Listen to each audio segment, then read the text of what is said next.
gentlemen, you are listening to WJOB 1230 AM and 104.7 FM in Hammond, Indiana, and this is the Morning Call with Tom Dabertin. It is great to be here with you. Just a few days before the kickoff of summer, Memorial Day weekend, but Memorial Day is a lot more than just the kickoff of summer. And as some of our regular veterans call in this morning, I hope that they'll want to talk a little bit about their service and want to pay tribute to them. But we will be here until 8:30, and then Think Parks will take over. So give us a call at 845-1100, 219-845-1100. And again, we'll be here till 8:30. It's great to be with you this morning. Little chilly out there. A little big change in the weather from the last few days. But let's talk about weather in just a second. But first, we're going to do traffic. Traffic at the 6 a.m. hour in northwest Indiana. We're looking pretty good, folks. 8094 I-65, the toll road, all in decent shape. So is Client Avenue. You get across the line into Illinois and not seeing any major problems coming in from either the southern suburbs or from northwest Indiana. The Bishop Ford's in good shape. I-57 is in good shape. The Dan Ryan is actually in remarkably good shape this morning, as is the Skyway. Lakeshore Drive looks fine. 294 going up to O'Hare is in great shape. When you get into the city, a little slowdown on the Stevenson. The Eisenhower's in decent shape, and even the Kennedy, but that's not going to last very long. So with that, let's turn it over to Lynette, and she's going to talk about weather. Good morning. Good morning, everyone. Today we're at 54 degrees with highs of 57 and lows of 47. It's going to be cloudy this morning with then intervals of clouds and sunshine this afternoon. It should be breezy and less humid. Then tomorrow on Thursday we'll be having highs of 61 and lows of 49. It should be cool with times of clouds and sun. Then Friday we'll be having highs of 64 and lows of 53. It should be mostly cloudy and cool and a couple of afternoon showers. All right, there you have it. It looks like Saturday, Sunday, and Monday are going to be a little bit warmer, folks, on the extended forecast. So you'll be able to get out there and enjoy some summer activities. But again, we're coming up on Memorial Day. Wow, time flies. It really does. And the fact that we are moving into summer, it sounds good. We've had a couple interesting days, a couple of thunderstorms, and some heavy weather, but also a lot of humidity. And it has changed this morning. Again, when you get out there, I think, Lynette, if I'm correct, this is like the high of the day. It's actually not going to get any warmer. So might need a windbreaker this morning or a light jacket this afternoon. But again, going to be nice out. What's going on in the world? Well, we still have the standoff with Iran. Doesn't seem to be moving in one direction or the other. The claim behind the scenes is that there's another offer by Iran, but it doesn't seem to be acceptable, so I'm not sure how far that's going to go. I did see an interview with the CEO of Exxon, who pointed out that even if things cleared up in the Strait of Hormuz, it would take a month to 2 months for you to see a true change in the price of oil and the capacity, worldwide oil capacity. So that's a little disturbing because that means that we're not going to see a break at the pump anytime too soon, although I did notice that prices are down. They're down by about $1 in the past 2 weeks in northwest Indiana, which is actually in the right direction. And closer to home, I'm just wondering if anybody else heard this. So last night, I'm up in Whiting-Robertsdale, and there was a helicopter that was flying around. I didn't get up to see why, but I could hear the helicopter kind of circling, and then I heard some sirens, and I'm just wondering if anybody knows what happened. Looked on Region News Source, didn't see anything there, didn't see anything on any of the social media pages dedicated to Whiting-Robertsdale, but it seemed like this helicopter was hovering and not just moving through. We all know, if you live up there, you know about University of Chicago UCAN flying through back and forth when it goes to refuel at Gary Airport. But this was a hovering technique. You could certainly tell. And then I heard some sirens, so I don't know if it was a chase or if it was just a coincidence. So if you know about that, give us a call at 845-1100. And just thinking about other things that are going on right now. There was, of course, a big number of primaries yesterday. Thomas Massey, a longtime critic of Donald Trump, was voted out of office in Kentucky. I know that a lot of Republicans are kind of celebrating these wins, but I'm worried about the fall because I think that the fall is going to be anything but a slam dunk for those who support Donald Trump. So I shouldn't say I worry about it, but I'm sure some people should, because I think it's going to be a very, very interesting battle when it comes right down to it. Some of the changes that are going on in redistricting seem to help the Republicans slightly right now. After the Democrats thought that they were going to get a leg up, it looks like the Republicans actually will get a leg up. But I don't think it'll be enough to really make a major difference one way or the other. I think that it's going to be a very close election in a lot of races, including in Northwest Indiana. So love to hear from you about that as well. Any calls yet? Oh, we got one now. We have one now, so we'll go right to the calls. Good morning. You're on the air. Yeah, looking at this piece of the front page of the Chicago Sun-Times, and its headline, Chicago, nope. Though mayor's office has peddled pipe dream, Bears will stay in city, Pritzker says Johnson has no plan to make it happen. And when team updates NFL Today on its final two sites for the stadium, Chicago won't be one of them. How about that? Well, Walt, I'm glad you brought this up. I was going to bring it up myself, so I'm glad that you brought it up, which is we should know where the Bears end up in about a week's time, according to what McCaskey said previously. But you're right. The city of Chicago has no play in the game right now. They have pretty much shut themselves out. Mayor Johnson, has talked a good game, but he's done absolutely nothing to keep the Bears or to attract the Bears. And now Pritzker even says they have no plan. So it's either Arlington Heights or Hammond, Indiana. I did notice that the Chicago news media, the print media, has really gone after the Hammond location. They've put all kinds of disturbing information in the newspapers about the site. They keep on talking about Lost Marsh and the golf course, and the things, the fact that was a slag heap, everybody knows it was, but they're talking about that area instead of the area where the Bears are actually going to go. And it seems like it's a full court press on right now by the Chicago media, which of course is disturbing because it shows you that they're being quite biased against Hammond, yet they still try to sell you a subscription all the time. So I think that it's getting down to the wire with the two, and it appears that Chicago is completely out of it. What do you think is going to happen? I think you're right. I mentioned this, I think a week or so ago, which I saw. I don't remember. I think it was something I read in the paper that the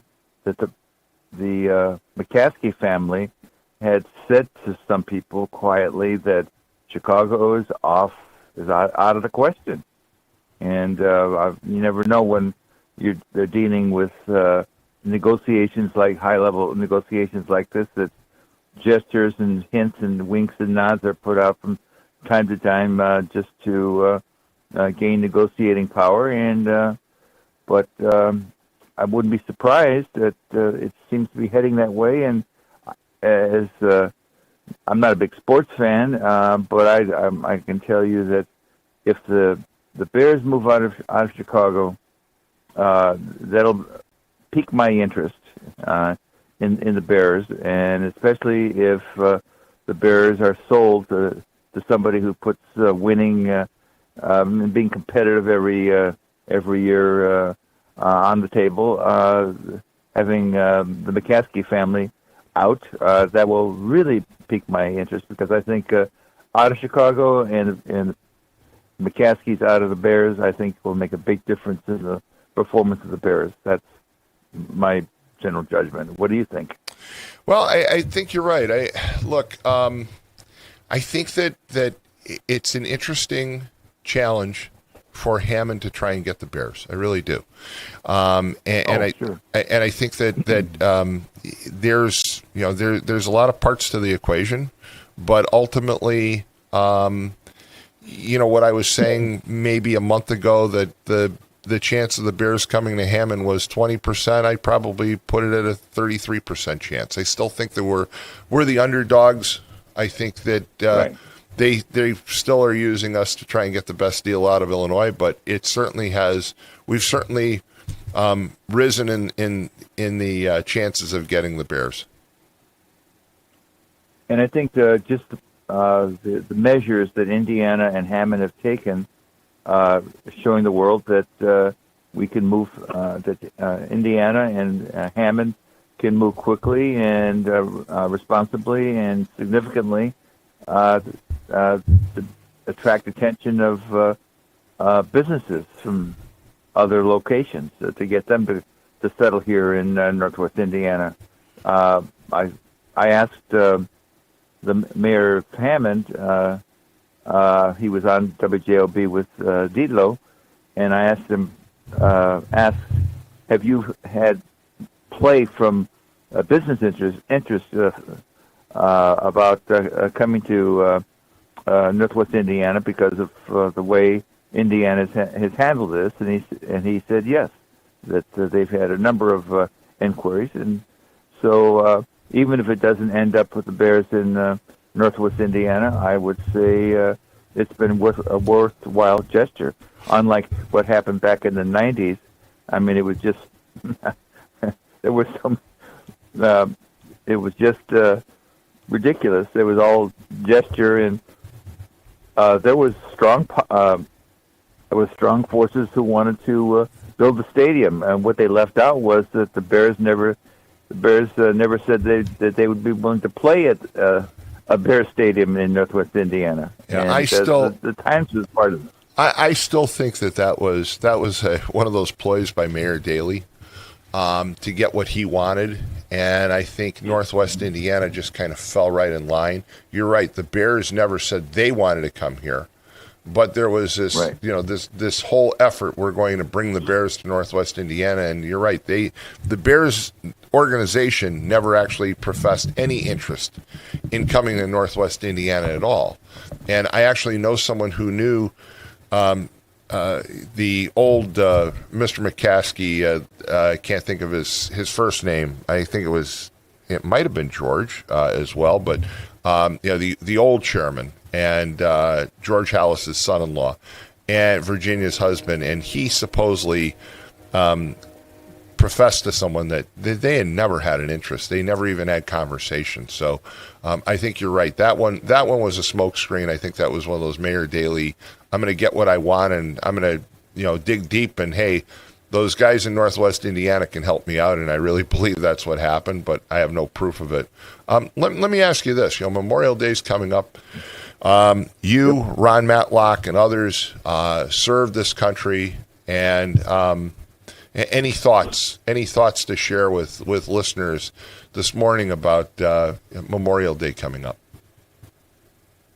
Well, first, just to say that, tell your audience that when it comes to the Indy 500, when I had kids in the house and they were car crazy, I took them down to the Fortune of Indy 500 for the time trials. And if you go down there for the time trials, you can sit anywhere you want in the stadium. And they were really thrilled to see those cars driving 200 miles an hour. And so I highly recommend going on down there and see the time trials. And take your kids, grandkids, nieces, nephews, and so forth. They'll be impressed to see those cars driving 200 miles an hour. Now, Memorial Day, yes, for me it's a solemn day in a way that and for others who've been to war and lost friends and colleagues and so forth during the war, you think a little more seriously on that issue. But that's something that's changed in America. I remember the days when Memorial Day was a very solemn day, whereas today is just more barbecue time and more a lot of it certainly has lightened up in terms of the seriousness. There were parades and military parades and here in Northwest Indiana, and so I think that one thing about military service and going to war and so forth is the people who have the toughest hand to play are the families of people who go to war, because it's if you're in war, you're so preoccupied with the events of the moment, you're not really thinking big thoughts. Whereas for the families left behind, every day they think, I hope I don't see this military car pull up and a couple of guys in uniform with a preacher to come to tell me that my loved one was killed or seriously injured. I mean, it's a very different time in this country when it comes to Memorial Day. Do you think? Do you think though that what about? I mean, it seems like one thing that has improved is the overall respect and consideration for those who have served, versus you and Ron served in Vietnam, for example, and you came back and you weren't exactly treated with respect and with the gratitude that Americans should have displayed, whether they had liked the war or not, whether they were supporting the war or not, they should have shown a far different approach. And I think that actually has improved dramatically over the years. Well, let's to tell the full story. What went on was the left in this country. They whether it be in Hollywood, whether it be the major newspapers, the academic community, and so forth, they conducted a hate campaign against people who served in Vietnam, which is ridiculous. I mean, the hate line that they pushed was that we came back, that we were crazy, drug, baby killing. In fact, the truth is, the average Vietnam veteran saw twice the combat as his Second World War counterpart, yet when it came to war psychosis and so forth, it was half. So in fact, the returned Vietnam veteran came back in better psychological shape than his Second World War counterpart. But that whole image of was intended to smear and characterize Vietnam veterans as crazy. And to give you an example of how deep and thorough that whole propaganda campaign by the left was, 20 years after the war, and this is the war, official end was for the Americans was the mid-70s, 1975. Right. This was mid-1990s. And I was at church, and this middle-aged woman came up to me and said, I heard that you were Vietnam veterans. I said, yes, I am. And then she looked at me and she said, I was really shocked by that because you seem so normal. Wow. Well, what's the implications of that? And that is that Vietnam veterans were not normal, which is a lie. But that was the big lie peddled by the left, and I see parallels today during the constant negative attacks, not only on Trump but also his supporters. It's the same level of hate and the same theme of craziness and so forth. Well, Walt, I want to say on behalf of myself and everybody who listens, we appreciate your service, and again, I know that you went through a very difficult time as a Vietnam War veteran, but what you the fact that you were willing to stand up and put your life on the line and serve this nation says a lot about you. And by the way, you actually served, I think, until 1981. Is that right? You were in the reserves. I think you served until about 1980, Yes. 81. Yeah. So you served well beyond 80s, Vietnam. And again, you deserve a debt of gratitude that wasn't forthcoming at the time, but it's still appropriate to recognize you and anybody else that served this nation in peace or war. And that's really what Memorial Day is all about. And unfortunately, you're right. It's turned into kind of a holiday, the kickoff of summer, and we talk more about barbecues and sales than we do about serving this nation. You mentioned the Indianapolis 500. And I know my son will be there, and my daughter and her husband will be there, and they always go down for it. But this year's Grand Marshal is Caitlin Clark, actually, from the Indiana Fever. They announced that, so she's the Grand Marshal, and she'll be there as well. So it's a great event, a lot of fun. My best friend Rick Mossels, you cannot disturb Rick during the Indy 500. Ever since they started broadcasting it live in the early 80s, Rick basically spends the morning on the couch watching that race, and he doesn't leave until it's over. So that's his observation. But you're right, there are plenty of parades and there are plenty of observations, and I encourage listeners to get out and see them. So thank you so much for your service, and thank you for the call. Thank you. 845-1100. We have some additional callers. You want to do a break? Let's take a break. All right, let's take a break. It's the morning call with Tom Dabertin, and as Walt brought up, another issue to talk about today is whether the Chicago Bears are actually going to come to Northwest Indiana. So keep it tuned right here. We'll be right back after these commercial announcements. When your home needs help, the last thing you need is a faceless corporation or sales-driven franchise. At Myers Companies, we've been proudly local since 1951, born and raised right here in Northwest Indiana. We're family-owned and operated, built on trust, hard work, and integrity. And because we're family, we treat you like family. Your comfort and safety always come first. For HVAC, plumbing, and electrical done right, choose Myers Companies. Local, family-owned, here for your family. For over 100 years, Roofers Local 26 has been keeping Northwest Indiana dry and safe. Since 1919, our highly trained members have built a reputation for skills, safety, and reliability. With a 4-year apprenticeship and certifications in OSHA safety, first aid, and CPR, we deliver quality you can trust. When you need roofing done right, choose Roofers Local 26, protecting what matters most for over a century. For more information, visit www.roofers26.com. Introducing Powers Health, a health system with a new name and a strong legacy of caring for families in our community. One with a tradition of advanced specialized services and a vision for the future. One with a commitment to medical excellence and compassionate care. Everything we do, everything we believe, powers health.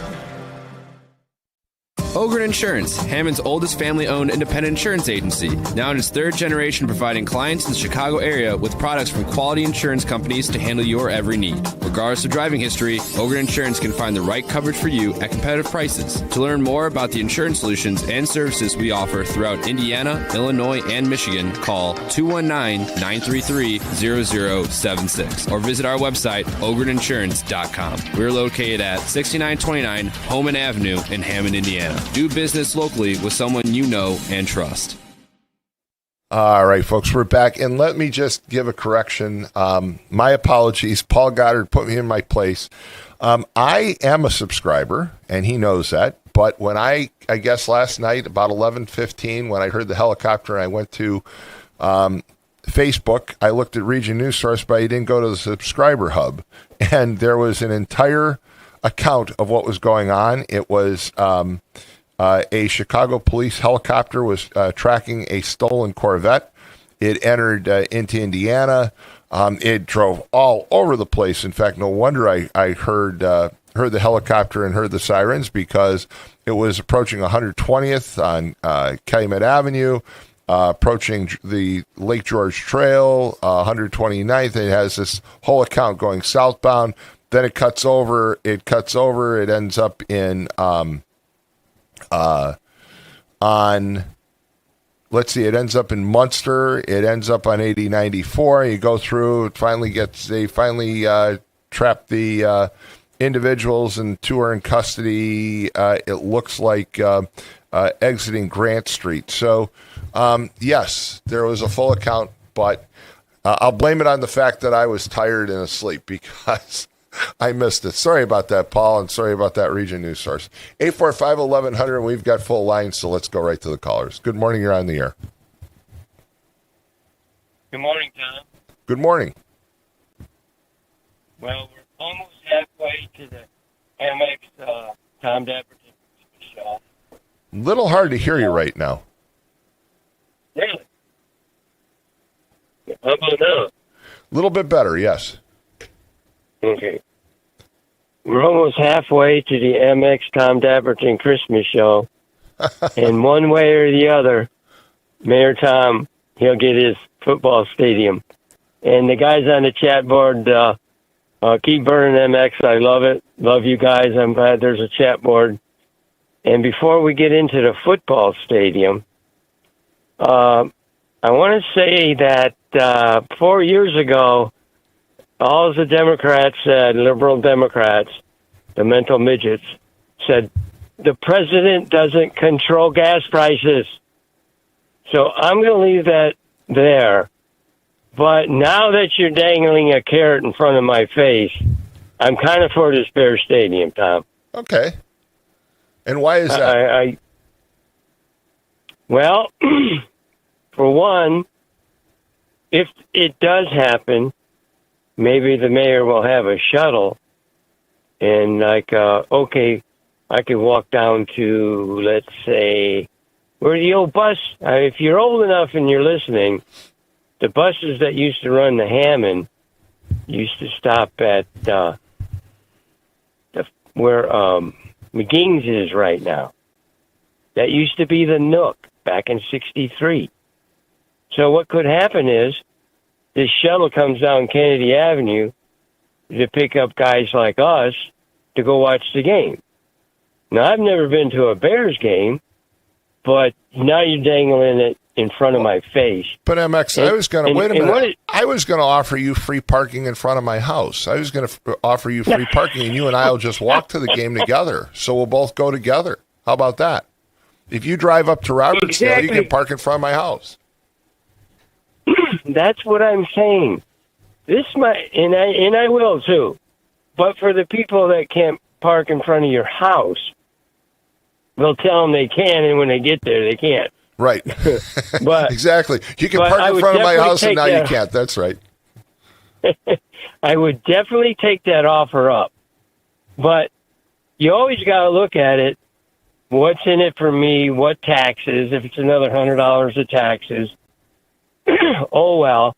It's for all them people that left here that moved to Cherville, St. John. I could tell them, you don't have a Bear Stadium in your city. So I truthfully think the value of my home would go up another $50,000. I'm kind of leaning for it. Well, actually, I'm going to tell you the truth. I'm for it. Now that there's a 50-50 chance this could happen. I think Paul Goddard just put that on Region News Source. MX announces he's in favor of Bear Stadium. No, I'm just kidding. Paul's like, and Tom, quit fooling with us. And then they also have motocross. And you get about 60,000 people. As you see, the indoor supercross is packed. Now, let's get to Memorial Day. Yes. And it's kind of special to you and I. And my dad died in '83. And he never said nothing about the war. I would try to pin him down about it. And they had a little work session in St. Catherine, Siena. What did your dad do in the war? So I went home. I was this little boy. Hey, Dad, what did you do? And I said, I did nothing. So I went to school, and I said, I'm going to get beat by the nuns now because I ain't got no answer for this, right? So all I heard is my dad did nothing, and my mom saying he was wounded, and after the 2 weeks in Patton's hospital, they put him back on the front lines. So when my mom died, I had, this is 83 when my dad died. In 2011, when my mom died, I had to find a bunch of papers to bury her. So I found these papers, and there was my dad fought in World War II, had 2 bronze stars and a Purple Heart, and he went into the concentration camps, and he freed who was in there. And your dad was in the concentration camps. Yeah, he was in Stalag 17B, and then he spent time in one of the concentration camps before liberation. So you're absolutely right. Yeah. So maybe my dad met your dad. I don't know. But sometimes my dad would blurt stuff out. What year was your dad born? Do you remember? 1919. Oh boy, he was older than my dad, so he would do the same thing that you do to me. He'd be reminding my dad that he was older. It's a family tradition. Now listen here. It's a family tradition between your family and mine. That's right. That's right. I'm not done with this story because it sticks in my mind, and then it all comes out. I asked my dad to go duck hunting in 82, and he died in 83. He was a young man. He died. And he told me I never want to shoot a gun again. And then we were watching something. He turned around, and that's where Patton said, keep shooting your guns, guys. Keep shooting your guns. And you watch these movies of Patton and the infantry soldier, like my dad was, just shooting in the basements and everything. And then my dad looked at me one time, and he said, out of the clear blue sky, I'll never forget the smell of the concentration camps. We were watching something, and Ma said, we got to turn this off. And then if you watched, I forgot the movie, but Schindler's List. Mm-hmm. And when the people were at the concentration camps, the stink, they were covering their faces. So those are the things I remember. And I remember my dad saying, he'll turn around. He wasn't in the war, but he'd blurt stuff out. I'll never forget how cold that Rhine River was. And Patton said he was going to take a bushel full of dog tags to cross the Rhine River. And I think that's the river my dad was talking about. So my dad and a bunch of others and Patton had crossed the Rhine River and punched through the Siegfried line. And then that's where, excuse me, that's Plant 2 Coke plant. Patton said he stopped to take a pee in the Rhine River. And then my dad, in March, got wounded in the Rhineland and spent 2 weeks in Patton's hospital. Now, one more last story, I'll let you go. The guy 2 doors away, I don't want to say his name, he was an infantryman under Patton. And he said, when Schwarzkopf was doing his gig, he said Schwarzkopf couldn't make a pimple on Patton's behind. And one thing I noticed about my dad, and I can't say his name, he's passed now, is they supported the church. And my dad gave me money to put in the envelope that I never stole.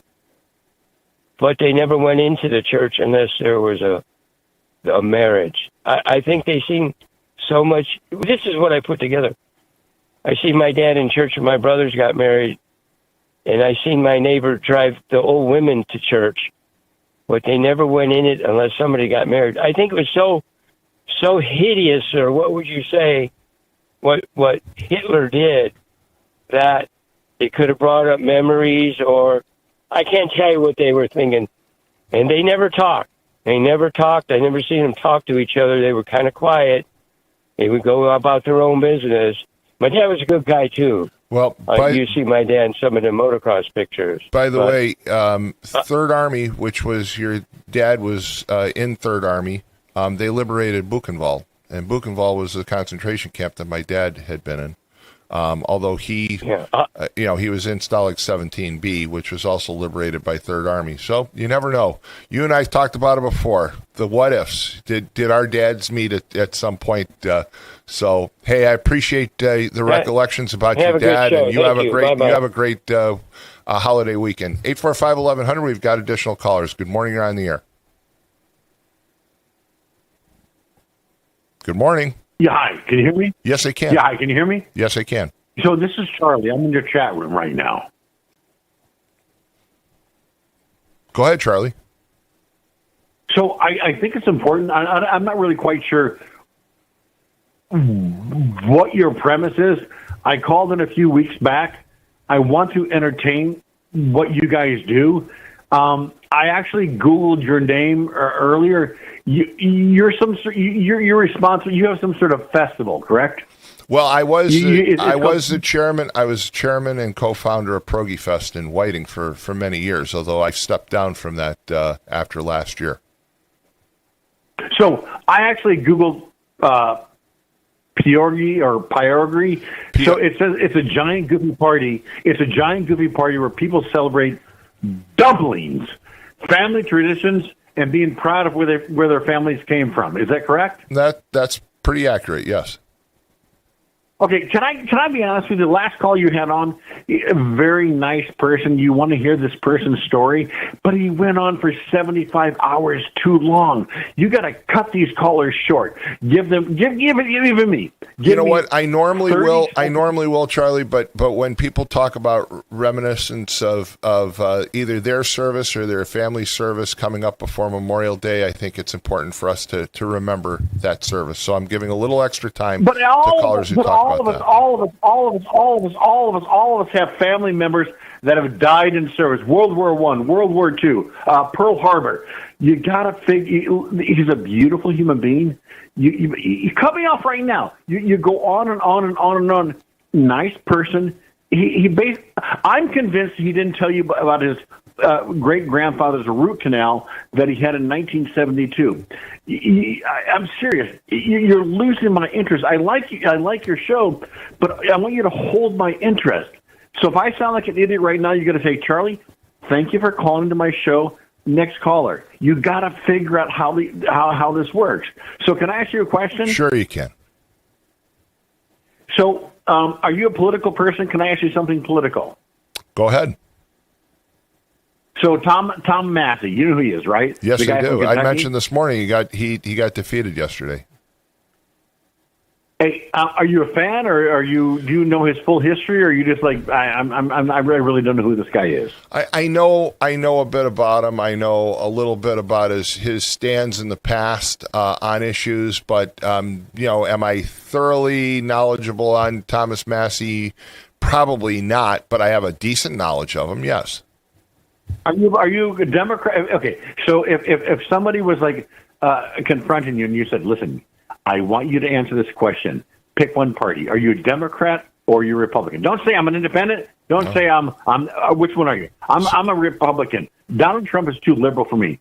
Are you a Republican or are you a Democrat? Well, I would not be. If Donald Trump is too liberal for you, then I'd be too liberal. Answer the question. I would be too liberal. If you had to pick one, are you a Republican or a Democrat? Because I've told this many times before. I used to be involved in Democratic politics, but when it comes to the national level, I do not identify with the Democratic Party. Okay. So if the history of humanity was put on your shoulders, and they said, "Listen, Tom, you're a wonderful human being. The history of humanity is going to be placed on your shoulders. We just need you to pick one or the other." No, you can't say I can't pick one or the other. Charlie, my answer would be that I would have to know who is running and what their stand what their position is. No, because part of the problem. Wait a minute. Part of the problem with politics this day and age is the fact that people are going back to this party label.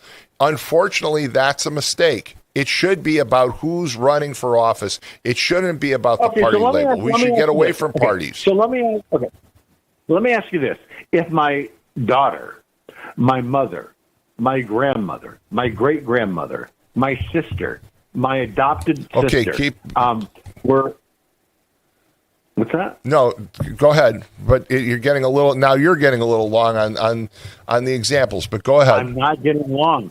There's something going on inside your brain.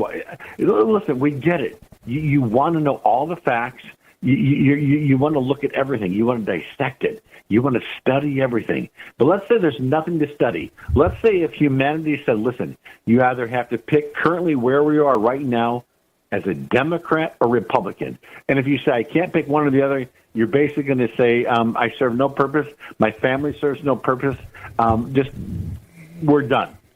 If I had to say who would I identify with on a national level, I certainly can't identify with the Democratic agenda. I cannot.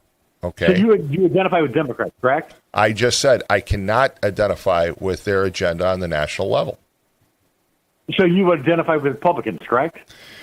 For the agenda that's currently out there, I would favor some of their. I would favor a number of their positions, but I don't favor all of their positions. But I guess it's the lesser of two evils. Okay, so let me ask you a question. Charlie, we're going to move on. If the last question, then we got to move on. All right, we're I guess we lost him. 845-1100. Let's take another call. Good morning. You're on the air. Well, there's 10 minutes I'll never get back. What's up, Mad Mac? Holy smokes. You talk. Okay, listen, you got to cut these guys off, and then the clock is ticking. Exactly. I'm at 4,000 seconds on that last call. Interesting lad, but holy smokes. Well, yeah, look, he has some good points, but at the same time, I disagree with this idea that it comes down simply to two parties. It doesn't, because even within the Republican Party, Tom Massey's a Republican. There's obviously differences within the Republican Party. There's differences within the Democratic Party. And I think you and I both talked about this before, that it comes down to the person. I mean, one of the reasons why you're a supporter of Donald Trump is because you like his stand. You've never been a fan, for example, of Mitch McConnell that I know of. I mean, you and I have had thousands of conversations. You've never said, "Yeah, Tom, I'm for Mitch McConnell" by any means. So it does come down to the person, not just the party. Go ahead.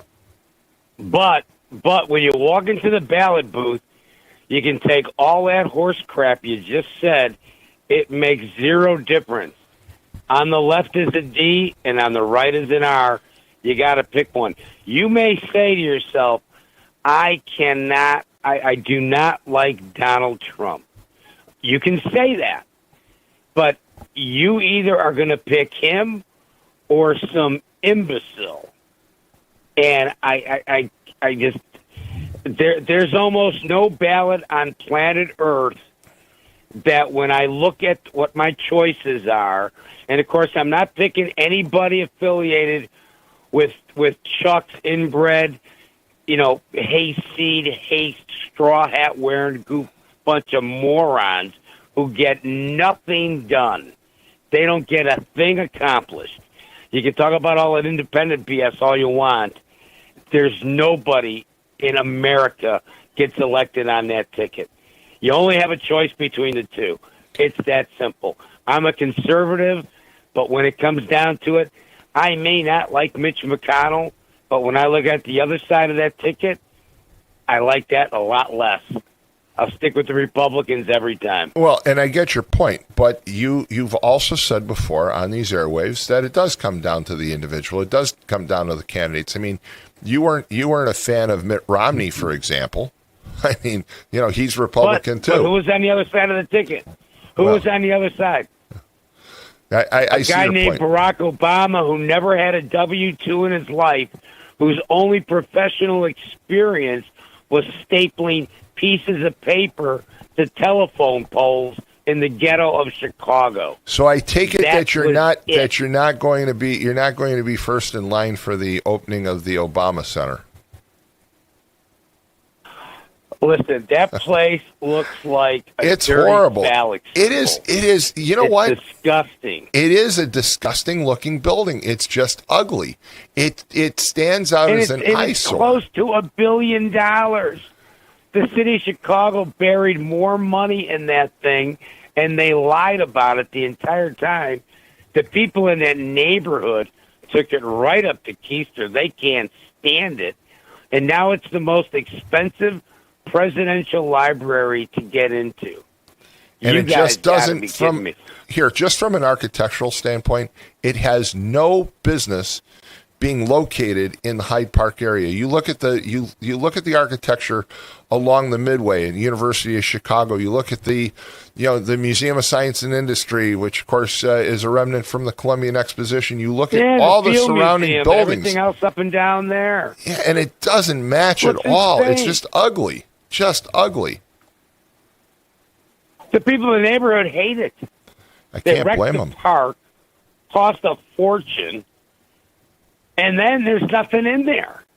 It's just a disaster. I can't believe that they built such an ugly building.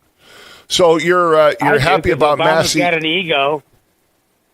Ridiculous, you know. You're happy about Massey losing last night. You texted me, and you were the first person before I saw it on television.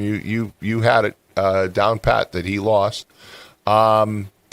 Interesting election also down in Georgia last night. No clear winner on the Republican.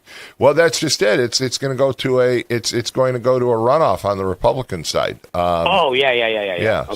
So it's an interesting series of primaries. That's for sure. I mean, we talked about Indiana a few weeks ago, but there's still a lot of primaries to play. A lot of time Texas, left. And Texas is going to be interesting. I think Texas is going to be an interesting primary. Oh, Paxton's going to win by a mile. Not even close. Cornyn They just called doesn't. the Massey race last night. The second the polls closed, boom, they already had the winner. You know, when I see John Cornyn, But it'll be the same thing. I have to be honest with you. When I see John Cornyn, he reminds me of an Undertaker. He just has no real. There's like, and don't get me wrong, I have friends that are Undertakers, but I mean, he has that kind of like, hi, I'm sorry for your loss. I mean, he's not. He doesn't show a lot of emotion. A lot of there's just no energy from John Cornyn. So I kind of think pizzazz to the guy at all. Yeah, But, I think you're probably right. I think Paxton probably wins. yeah, and I'm not there for the pizzazz, but I mean, and I get it. You got to have your independence, and you got to spout off and go, "Oh, I'm smarter than everybody." Okay, whatever.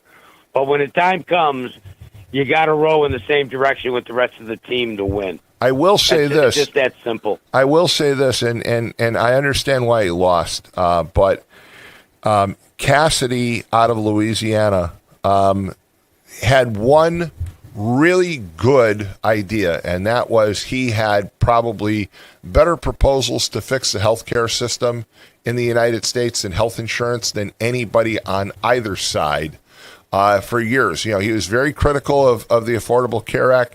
He went right at it. He's a doctor, right? Yes, and he went right at it as how to fix the Affordable Care Act, and nobody listened to him. Nobody on the Republican side, nobody on the Democratic side. That's a bit of a loss. Because they couldn't make money on it. That's why. Well, you're probably right about that, but it's kind of a loss because you had one person who was in Congress who actually understood what needed to be done. He kept on. He had a steady platform. Here's how to fix the Affordable Care Act. And if you go online, you Google his platform, it makes a lot of sense. But he won't be in the mix either. So, and he never. And by the way, I will say he never got any traction on his ideas. He wasn't able to build a coalition in Congress. So that was problematic. Well, there as was another guy that wanted to get rid of Obamacare. Oh yeah, and he's the president right now. And he had the votes, except for that horse's ass John McCain voted it down. Have Walt call back and tell you the stories about John McCain. What a moron that guy was with the Keating Five and everything else. But hey, listen, the only reason I called in, two things. I do want to know when Walt was in the service, if he brought camouflage cardigans with him for his service in Vietnam. If he brought a couple dozen of those with him. And did he wear them over his flak jacket or under?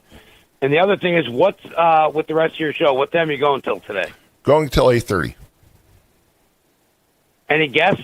Nope, no guests this morning, keeping it open so everybody can call in. And I wanted to give people a chance to talk a little bit about any service that they had or anybody in their family. So, in all due respect to Charlie, MX is proud of his dad and his dad's service, and obviously Walt has a lot to be proud of with his service. So I think it's important just before Memorial Day that we give people some extra time to talk about those kinds of issues. So yeah, the guys you served, God bless them. My dad was Absolutely. in Korea, but he didn't have anything too vicious like I think what some of the other folks had. But I'll tell you this, then we'll put in a little tease here.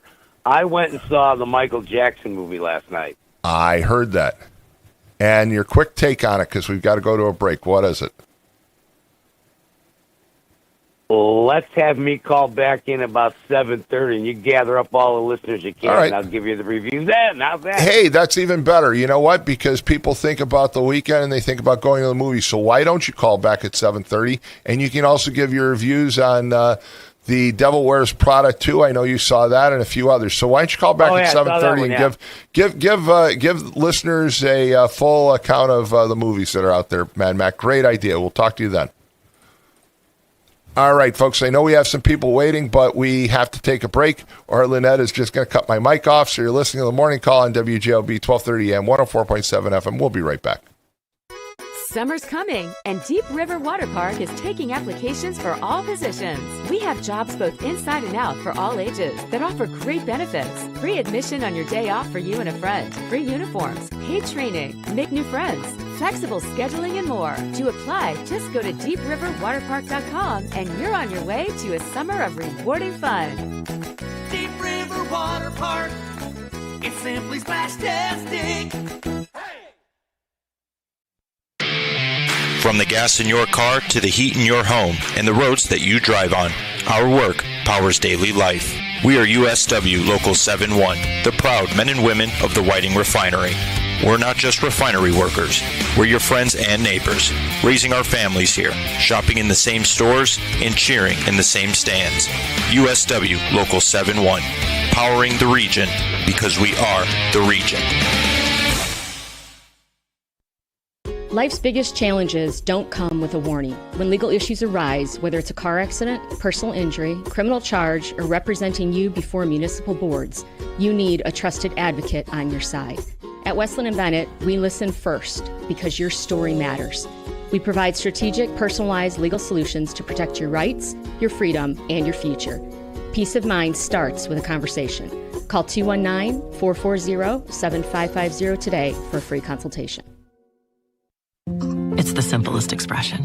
The smallest thing that changes everything. A smile. So easy. A smile lights it up. Apologizes. And welcomes unconditionally. Because the shortest distance between two people is a smile. Thank you. Strachan Van Til, where making life easier starts with a smile. All right, folks, we're back, and let's go right back to the calls because we've got callers. Good morning. You are on the air. Tom, good morning. Good morning. Hey, that Tuesday show, The View, live from WJOB. Speaking of Memorial Day, the producer talks about her brother going to boot camp right now. Mm-hmm. And as all three of them badmouth Trump, not one of them has the nerve to say, or the backbone, or whatever you want to call it, the president, no matter how much those three hate him, is negotiating left and right to hold off inflicting any more pain on Iran, so that people like your brother, Adriana, don't come home in a flag-draped coffin. But the Trump derangement syndrome is so strong with those three, nobody's got the nerve to mention that to Adriana.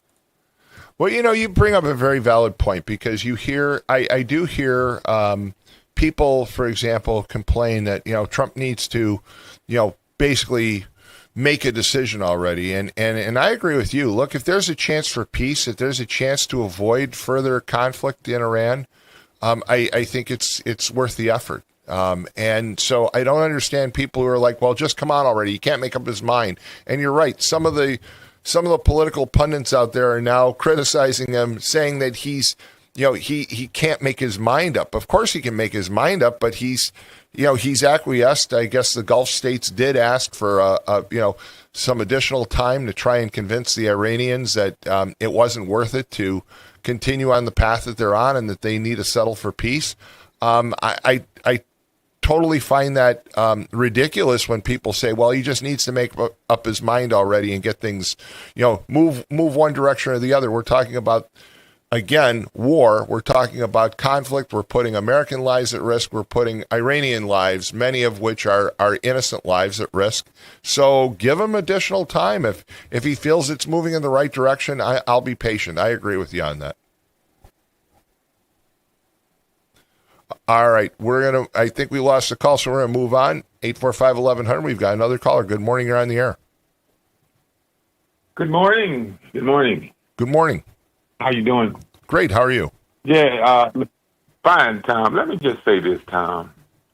It made me sick last night. I want to congratulate all those people who went along with Trump's gang, and of course he got those people out, and they happen to be Republican. I believe one was it started early on. It started with Liz Cheney and on and on and on, because he basically said that this election was not stolen. Okay, Rattenberg, whether from Georgia, but in other words, when Trump called out, "Can you find me some votes?" He could not do it. So again, another one bit the dust. Okay, but Ron went down. But Ron, at the same time, you're not. Wait a minute.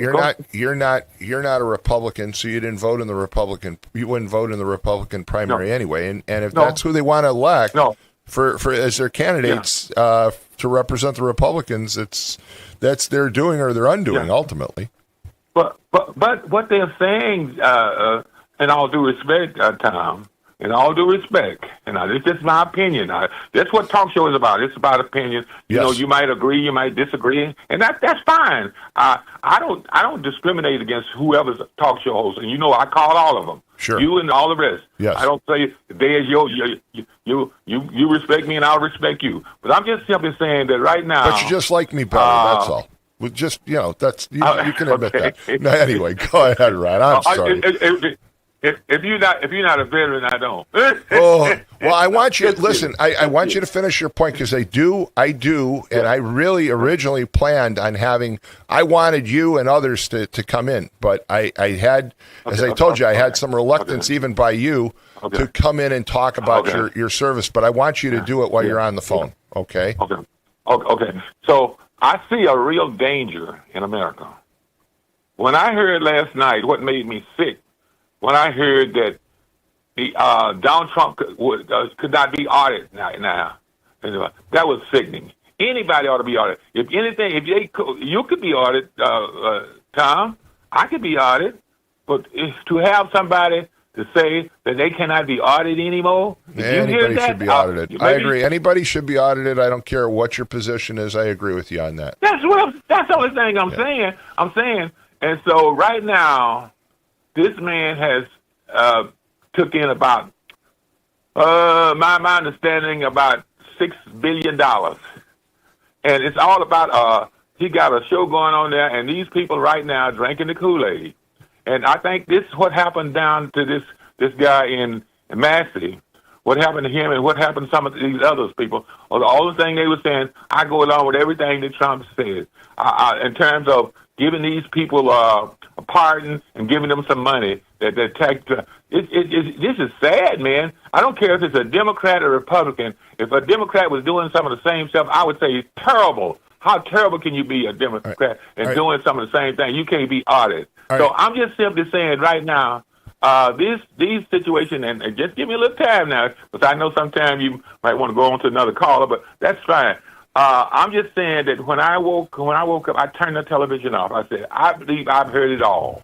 No, I've Ron, heard it I don't all. want to When he go said- on to another caller. I'm actually very I happy don't- that you called, but I do want to go on to just for a minute is I want you to talk a little bit about your experience in Vietnam, because the thing is that there are times where some callers and some other listeners disagree with you, but one of the things that I've grown to respect Ron Matlock over the years about is your time and your service in Vietnam, and some of the things that you said about Vietnam, that you basically you found. And I'm going to paraphrase you, and then you can say it yourself. But you said that one of the things you found out in Vietnam was that, you know what? It's true. Everybody bleeds exactly the same. Your comment, Absolutely. right?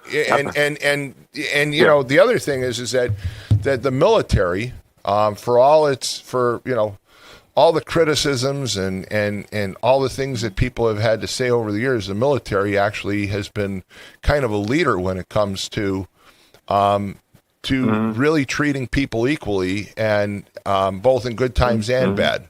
And that, you know, that's something else that's kind of a legacy. But I want you to talk for a minute about your experience in Vietnam. But real fast, you're listening to WJL. Wait a minute. You're listening to WJLB 1230 AM and 104.7 FM in Hammond, Indiana. And I almost stumbled, but I wanted to get that in real fast. Go ahead. When I was called to serve in the military, I didn't really want to go to the Vietnam because I knew there was a war. They said it was a conflict. I didn't really want to go, but it was my duty as an American to go and serve to keep us being controlled by some other country, okay? Fight and whatever. I was not in infantry, but I was around a lot of ground stuff, and I was wounded over there, okay? So, again, when I went over there and I seen what was happening, and I seen how black market and stuff, and people who were making money in this thing. And I didn't like it. But I'm proud to have gone and served my country. They will never say that in a country that I love. But I don't believe that we ought to be going to another country, dealing in stuff. Charity begins at home. And right now we got people who right now, having all kinds of problems, and mental illness and stuff like that, and sometimes it has to back up to the war, and I think I've had that situation too with what's dealing with me right now, with being in the military, and so at the same time, when I went to war, what I did like, 85% of those people on the front line were in infantry. When I shot at the sky doing basic training, I missed. They said, "Boy, you won't go to." I didn't intend to go for infantry. I didn't want to be on the front. But when I went there, and I know people go say, "Oh, there you go again." 85% of those people who on infantry fine were black. Okay, in Vietnam, I don't know about any other in Vietnam. What I experienced, and I didn't like that. But hey, so I wasn't in the infantry. So I wasn't, because like I told you, people laugh when I say, when you go basic training, everybody want to be a sharpshooter. You know what I'm saying, Tom? Right. And I said, I shot. Man, how did you miss that target? I knew I would be in the infantry, and I didn't want to do that. Somebody has to be there, but I didn't want to be in the infantry, okay?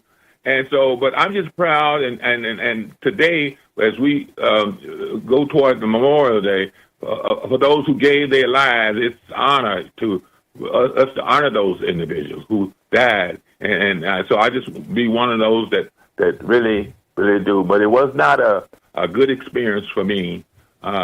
Again, I wasn't a draft dodger, but no. I disagree. And I want to point something. But I want to point something out that you just said, okay? And you said this to me off the air many times before, and you said, "Look, you didn't want to go. It wasn't your choice, but you served, and you're proud of the fact that you served, and that you served this nation." And that's.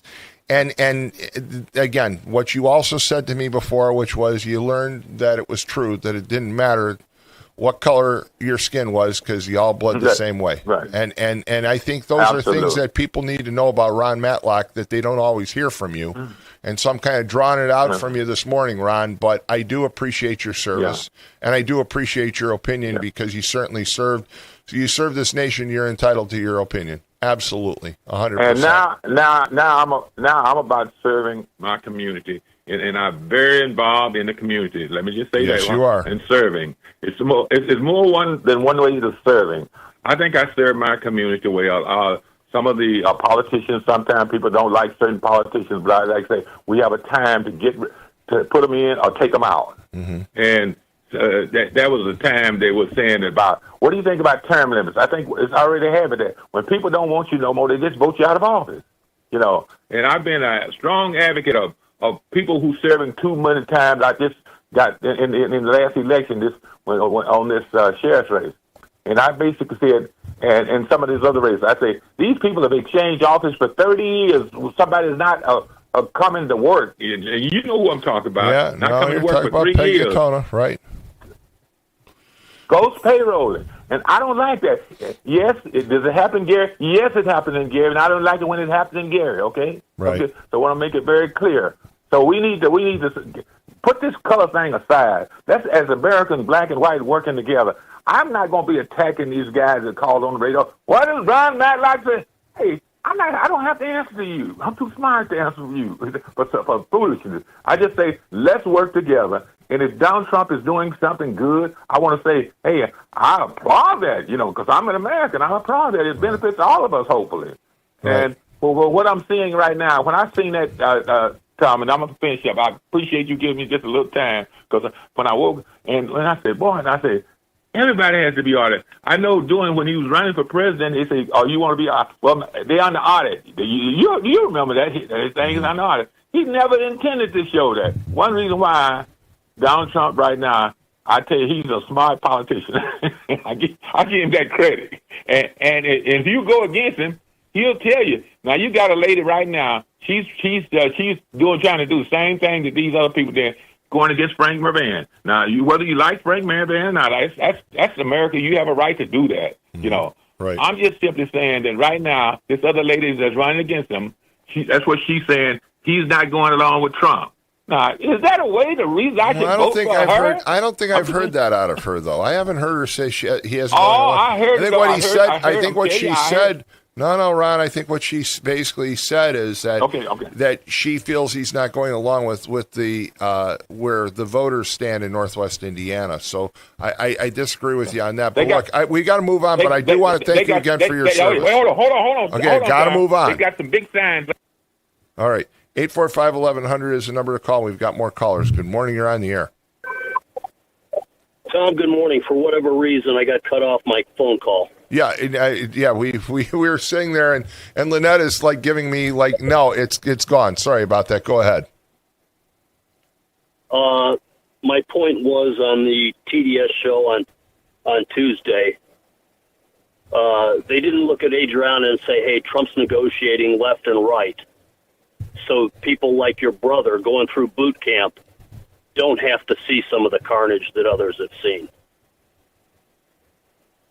Well, again, I totally agree with you from the standpoint of the people who are criticizing Trump for negotiating. I mean, I think if there's a chance of negotiating peace with the Iranians, go for it. Okay, go for it. Obviously, at some point. If the Iranians are just playing games, then the situation is going to become unfortunate for a lot of individuals. But I'm still hopeful for negotiations. So I agree with you on that. Tom, let's not forget the little chant: "Death to America, death to America, death to America." Yeah, look, the Iranians are despots. They have been behind more terrorism and more problems in this country in the last 47 years than any other organization. You can vilify Vladimir Putin and the Russians, but compared to what the Iranians have done, I mean, the Iranians have caused one problem after another every chance they get, and it proves, the conflict in Iran right now also proves that the Iranians basically have no respect for any other member of the Muslim faith or the Gulf states. They take on everybody. They're just troublemakers. At the same time, I'm hopeful for peace. So I agree with you. Yes, sir. This will be quick. If you think they're not trying to infiltrate us through sleeper cells throughout the U.S., you're sadly mistaken. My last point that I'm going to write on my workout board Ron Matlock, thank you, so that I push my workouts even harder. And I quote, I missed the target because I didn't want to go to the front lines. I missed the target because I didn't want to go to the front lines. I love it, Ron Matlock. But he Thank also you for the served. And he motivation. also got injured there. So he did serve. So we'll leave it at that. Hey, Tom, thanks for the call. A lot of people. 845-1100. We'll move on. Good morning. You're on the air. Good morning. Tom, it's Herb Forkenbrock. Hi, Herb. How are you? And Herb, just so that people know who you are, Herb is an owner and organizer of baseball. And when we think of Memorial Day, it's kind of the kickoff to summer. And baseball, of course, is the American pastime. And you are bringing in the new teams at Oil City Stadium in Whiting. Yes, we've been running the travel baseball tournaments there since like 2010. So now we're adding the Patriots, the Pipeline Patriots. We have our first game June 2nd. I know we've been on to get out to the public and let them know when our games start. They'll be every Tuesday and Wednesday, doubleheaders for the most of the season every night, so people get to see two games at the same time. I know before it was usually single games, but we're doing double in this new college league we're playing with Crestwood. Got some pretty good talent playing on the team this year. One kid from Evansville University, actually I coached his dad back in the World Series back in '92, and we won it all from Illinois, first team since 1960 to win it that I coached. And then we got a kid from the University of Miami, and one from the University of Indiana. So, and then besides the ones in the closer colleges around the area. So we're really looking forward to it. New team, new thing. We hope to have some people throwing out the first pitch from the White Sox organization. And we talked to a couple guys, and they're hoping they can make it. And but we really want to start the season out pretty good on that first Tuesday. And like I said, for the public, every Tuesday and Wednesday. So we won't be throwing anything on the weekends. This league is strictly Tuesday. And the reason why they do this college league this way is most of those college kids want off to do other things on the weekend, and then they work jobs, of course, as well. And there are how many teams in the league that you're playing in, the Crestwood League? How many teams? I believe there's 15 to be exactly. 15 teams, so it's a good-sized league. A lot of talent, as you said. It is. It's a college, basically a college all-star league.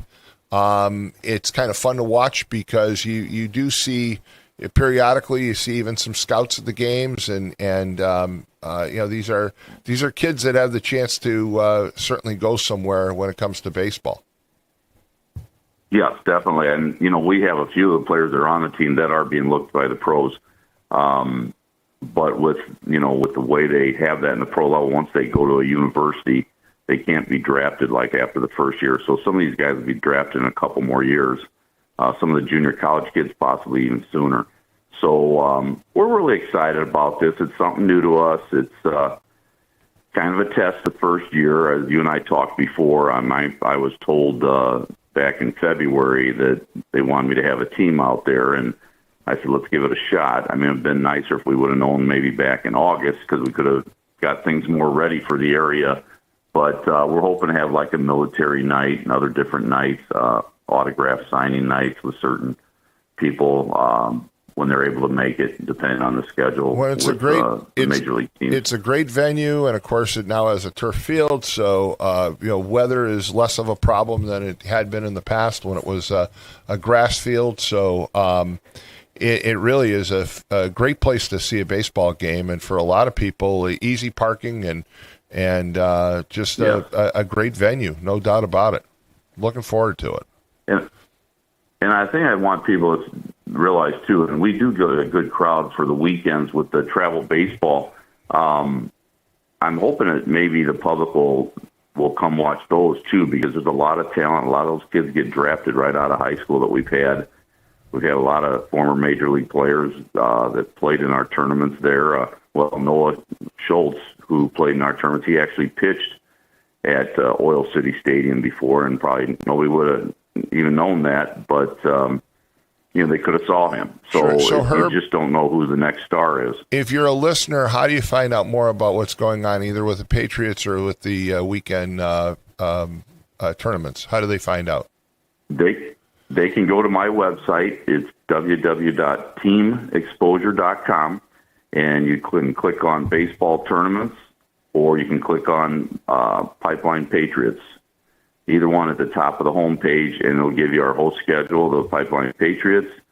And then we also have playoff event that we'll be hosting some of the playoff games in late July at the end of the season. Windy City Thunderbolts, the other. The plan is for next year, if we stay in this league, they want us to host all of that next year. All right, very good, very good. Hey, thanks so much, Herb. Again, opportunity to see some great players, some great talent at Oil City Stadium in Whiting on 119th Street. And it all starts, you said, June 2nd, right? We lost him, but I believe Herb said June 2nd. So let's go to a break. You're listening to the Morning Call on WJOB 1230 AM, 104.7 FM. And we'll be right back. We'll do traffic and weather, and then we'll get back to the callers. It's gold rush time at Albert's. Oh, looky here! Oh, those are gonna fetch a pretty penny. But who's gonna buy them from us? I'll buy that gold from you. What did you say? I said I'll buy that gold from you, and I'll give you top dollar. That sounds great. It's gold rush time. We will see you at Albert's. Fox Point's free summer Wednesday night concert series kicks off June 3rd with 16 candles. As June heats up, dance to Rico, Boy Band Night, and the Chicago Experience. Then join us for our first free Friday Night Lights concert featuring Fearless, a Taylor Swift tribute, and Beyond the Blonde on June 26th. Fox Point in Lansing, Illinois is just minutes from I-8094 and parking is free. Visit foxpoint.org for our full schedule. That's point with an E, foxpoint.org. Are you sausage curious? Who's ready for Polish? Big Frank Sausage has the very best Polish food in the region. You had a mouthful of Big Frank sausage? We have a full bar, dine-in, carry-out, delivery, and catering available. I've had a mouthful of Big Frank sausage.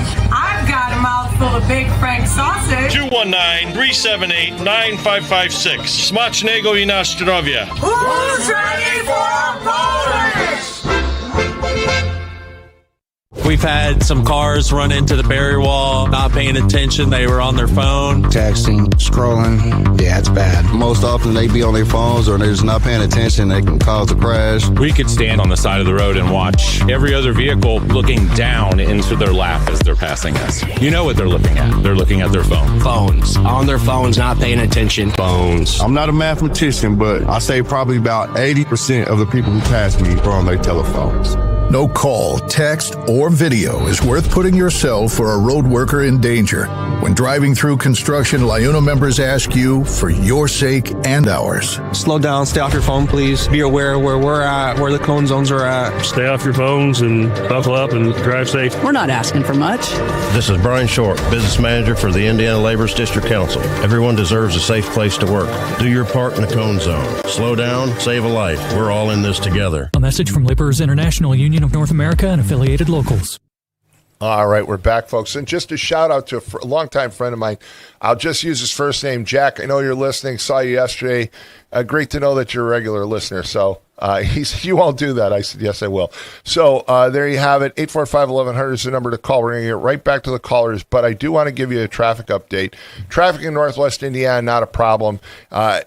Actually, I-57 and the Bishop Ford aren't a problem, but when you get to the Dan Ryan, it is a problem now all the way back past 55th going into the Circle Interchange, and you're not going to fare much better on Lakeshore Drive this morning. Lakeshore Drive is not an alternate. I would use State Street if I were you. It's a straight shot in. And I would jump back on either the Ryan or Lakeshore Drive, neither of which are going to do a whole lot of good, but at least it'll get you closer to the city. That's your best bet this morning, and let's go to weather. Oh, sorry. Good morning, everyone. Today we're at 55 degrees with highs of 57 and lows of 47. It's going to be cloudy this morning, then intervals of clouds and sunshine this afternoon, breezy and less humid. Then tomorrow on Thursday, we'll be having highs of 61 and lows of 49. Should be cool with times of clouds and sun. And then Friday, we'll be having highs of 64 and lows of 53. Should be mostly cloudy and cool with a couple of showers in the afternoon. All right, there you have it. We've got callers waiting, so we'll go right to the callers. And don't forget, Mad Max is going to call in back at about 7:30 to talk about movies. Good morning. You're on the air. Good morning, Tom. Good morning. Morning, Tom. This is Big Rich. How are you doing? Good, Rich. How are you?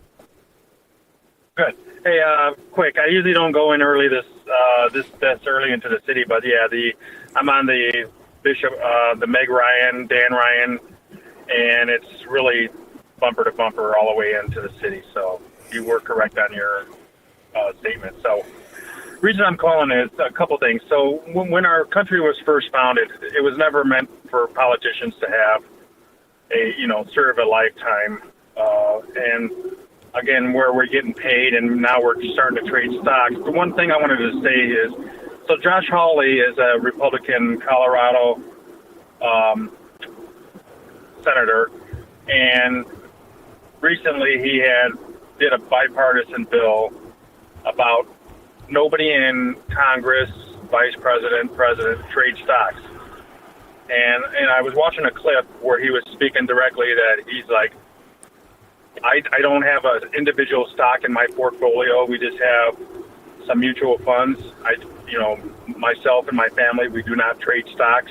Mm-hmm. And so he wanted to do a common sense law where if you have all this information, private information, to get you rich, you shouldn't have the options to use the markets. So Trump comes out and he calls him a second-rate, governor, and it's that sense where it makes sense to not do that, and then you get lambasted because you're going against whoever is in power.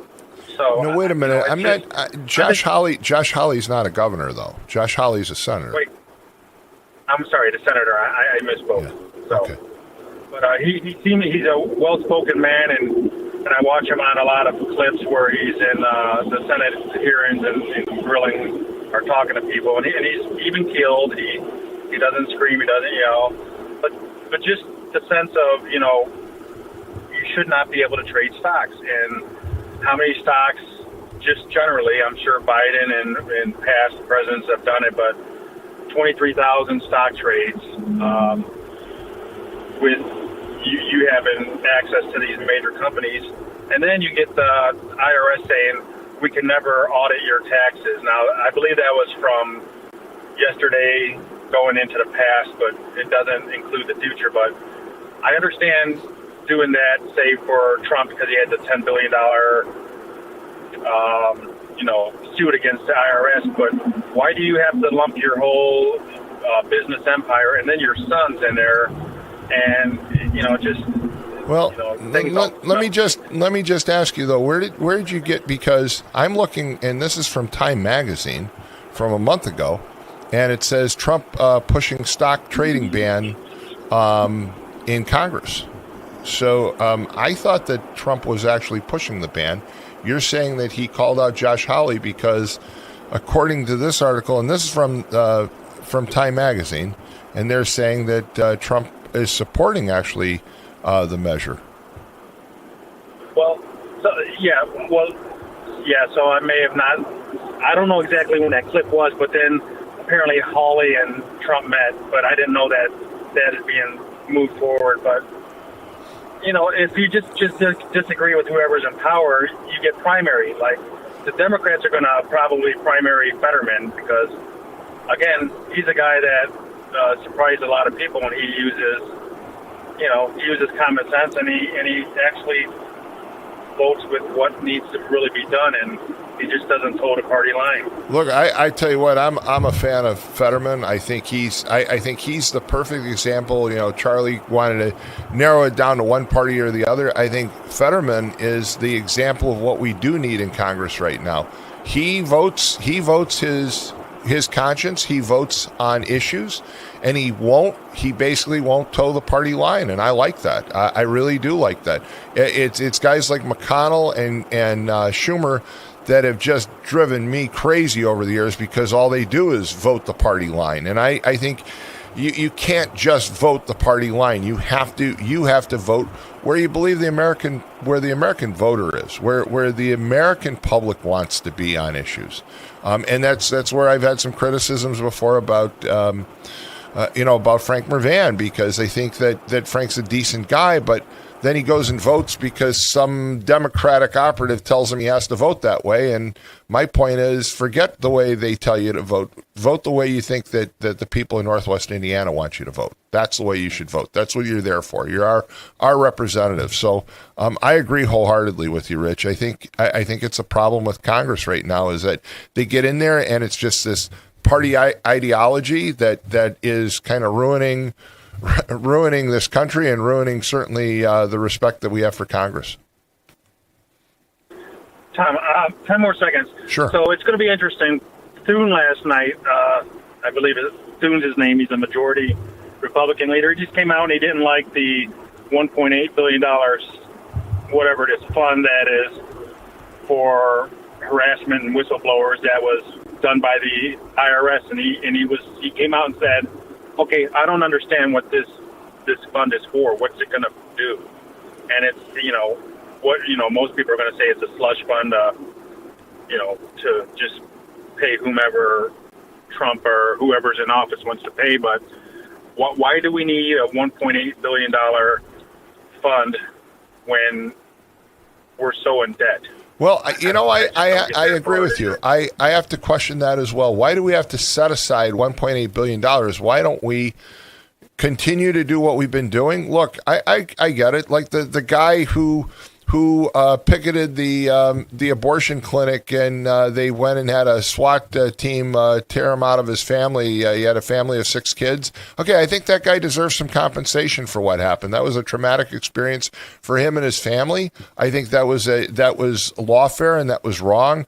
There are certain individuals who I agree they deserve to be compensated when they're treated wrongly. And it's on both sides. There's some Democrats that have been treated wrongly as well, and I think they need to be compensated. I don't think it should come down to party affiliation, but I don't understand why we have to put $1.8 billion aside. Why don't we just continue to do what we've always done, which is, as the case comes through the courts, if the court rules that you were wrongfully convicted and mistreated, then we pay a settlement. Why do we have to set aside a specific amount of money? I agree with you on that. It doesn't smell right. It doesn't look right. Okay, have a great day, Tom. Hey, thanks, Rich. 845-1100 is the number to call. We've got more callers. Good morning. You're on the air. Good morning, Tom. Good morning. How you doing? Good. How are you? All right. I've been getting a little upset listening less and watching less of this station and the state radio station. Starting to get upset with you. Why is that? Because when you got back to Florida, you used to always tell what the temperature of your pool is. You have not done that. You're doing bad. No, shows. Mike, I'll tell you. You're getting bad on that. You're getting bad on that, All right, I'll give you the temperature of the pool right now. The temperature of the pool actually is 70 degrees. It's 70 degrees. There is a rack, basically a rack fitting that needs to be replaced inside the pool heater, and so that's why it's still pretty cold, is because this metal piece needs to be replaced, and I'm waiting for the technician to get the part in and put it in so we can open up the pool. All right, you're excused. I'll listen to you again next week, but you better, We will start. Do your job. Lynette knows. Good, she knows. She was here last year. She knows that she has to give the temperature of the pool, but it's only 70 degrees, Mike, because, again, I opened it up last weekend, and my friend Brian pointed out, he's like, Tom, you've got you have a problem here. He said, I wouldn't start that heater because there's basically a rack that kind of sits underneath the burners, and he said it needs to be replaced. So I have to wait till that's replaced. I got a flyer that I got a hold of that was put out on the media. I printed that out, a bunch of them, and I printed the schedule of it. But what's nice is, as long as you're a resident of Hammond, Munster, and East Chicago, and you show ID, you can go into the Block Stadium for all of the home season games at Block Stadium free, no charge. Wow! So I gave it to a whole bunch. Of my buddies, because now I'll go to that game. I'll go to that stadium and watch a game, because now I don't have to pay to get in. But I'll buy a hot dog, a chip, and a soda or whatever at that place, because now I'm old. You see these places where you're under 12, you get in free. They should have a lot of these places. We've paid into taxes all these years. We've done everything. And the older people are on a limited income. They should say, hey, you want to go to this baseball game like Oilman Field, okay? You're over age. You paid in all these years. You guys can get in free. Mike, So I'm totally with you on that schedule. one. I'm with you on that. I think that's a great idea. But I do want to do a quick shout-out. Mayor Copeland, and I'm trying to get him to come on and talk about his beautification projects in East Chicago, because if you haven't driven down Columbus Drive, you have missed some of the most amazing flowers in Northwest Indiana last year and this year both. And I'd also like for him to come on and talk about Block Stadium, because Block Stadium, one of the most iconic ball fields in Northwest Indiana, and he did a complete renovation over the last few years. It's spectacular and a great place to go. Because when I had to go to St. Catherine's for some test or something, I passed by that stadium, and I told my wife, she says, wow, that thing's pretty nice. Yeah. And then when I saw this schedule, I'm like, cool. I went and printed out the schedule. So I don't mind buying I think that's I don't know who decided to make it where you don't have to pay to come in, but whoever decided to do that, and if they run for election, I'll vote for that person, because you know why? He's helped. I got money, but the thing is now I'll go to that game and I'll buy a hot dog and chip, and But I don't think you'll be able to vote because it's a because- city stadium and you don't live in East Chicago, so I don't think you'll be able to vote for him. No, but I mean, if he, it's just what I just saw right on this flyer, and what they're doing is they're showing that, hey, it's good to reward the people. And, that gives me more, like you were talking that East Chicago thing. I used to go down that road years ago in the semi, and it didn't look like nothing. But when you go down there now, because when I was going down there, it's just like you're Whiting, Indiana, 119th Street. Okay? Between that and East Chicago, you've seen improvements. But now you go down Ridge Road in Gary, Indiana, or 12 and 20, you still see the dilapidated fungus running around in Gary down on Fifth Avenue, and the mayor says they're fixing all these lights, doing all this stuff. They ain't done a thing on Ridge Road. Well, I've reached out. I've reached out guys, to the current administration. I've asked for some numbers, and they say they get back to me because I want to know some specifics. I will say that Mayor Melton at least is talking about getting the lights working and talking in the right direction, but I want to see what action's been taken. So I'm going to put that off for a week or so. Yeah, the talk's the talk. Show us and do it. Right. They ain't done nothing to Ridge Road. Well, I want to They're give, just talking. but Gary's a big city, and I want to give all the all the right information and accurate information. There are areas that there's been some improvement in Gary on, and we've even had some contractors in who volunteered to take down some homes. But for example, I've had some people off the air ask me, well, how many homes, and even on the air, how many homes have actually been taken down? How many buildings have been taken down in Gary? Mayor McDermott's taken down 2,500 buildings in Hammond. Mayor Copeland's taken down over 1,000 in East Chicago. So how many actually have come down in Gary? Because there's supposedly somewhere between 13 and 21,000 that have to come down. So I'm trying to get those kinds of numbers, and we'll talk about that in the near future. It's like every time I come back from taking my student test, I pass by this garage on Fifth Avenue. For over a year, the roof is starting to go down and down. It's abandoned and everything. This garage, next to the winter, by snowstorms come down, how stupid is that city of Gary not to see how bad that garage is? Come tear it down. Give that property owner a violation. I think the problem is that there's not how to manage their city. There's thousands of buildings that are in that shape or worse, and I think that's the problem. So it's a big, there are a lot of issues in Gary, but I do want to save that for a future show, just because we wouldn't have time to get into all of it today, and I don't have the figures that I'm waiting for. So everybody go to Block Stadium. Everybody go to Block Stadium and get in free, and that way you can buy a hot dog, chip, and a soda and enjoy watching baseball. All right, there you don't go. have to pay to get in. Thanks, Mike. Yep. Thanks so much.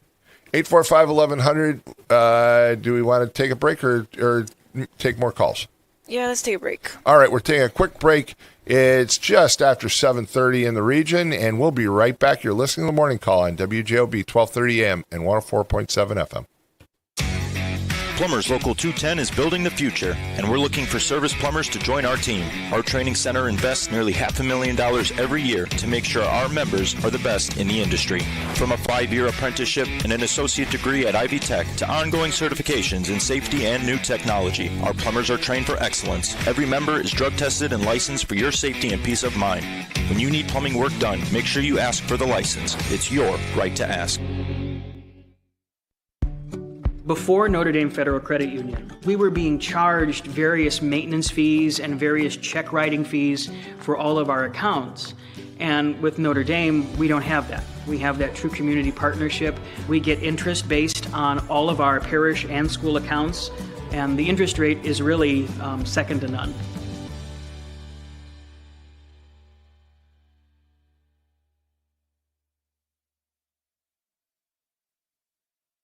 We've had some cars run into the barrier wall, not paying attention. They were on their phone. Texting, scrolling. Yeah, it's bad. Most often they be on their phones or they're just not paying attention. They can cause a crash. We could stand on the side of the road and watch every other vehicle looking down into their lap as they're passing us. You know what they're looking at. They're looking at their phone. Phones. On their phones, not paying attention. Phones. I'm not a mathematician, but I say probably about 80% of the people who pass me are on their telephones.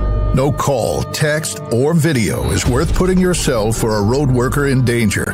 When driving through construction, LIUNA members ask you for your sake and ours. Slow down, stay off your phone, please. Be aware where we're at, where the cone zones are at. Stay off your phones and buckle up and drive safe. We're not asking for much.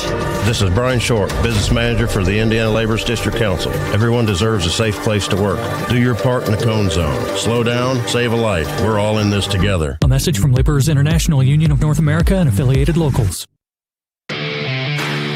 For over 140 years, the Central Midwest Carpenters have built our communities in Northwest Indiana. Are you ready to join the effort? We have long-term work, competitive pay, and the best benefits in the industry. We pride ourselves on innovative training and commitment to worksite safety. Earn as you learn as an apprentice. A solid career built on a solid legacy. For more info, go to carpenters.com. All right, we're back, and we've got about another hour of this show this morning, and then Think Parks will be in here. So 845-1100, we've got callers, so let's go right to the phone lines. Excuse me. Good morning. How you doing, Tom? Good. How are you? Yeah. How you doing? Okay.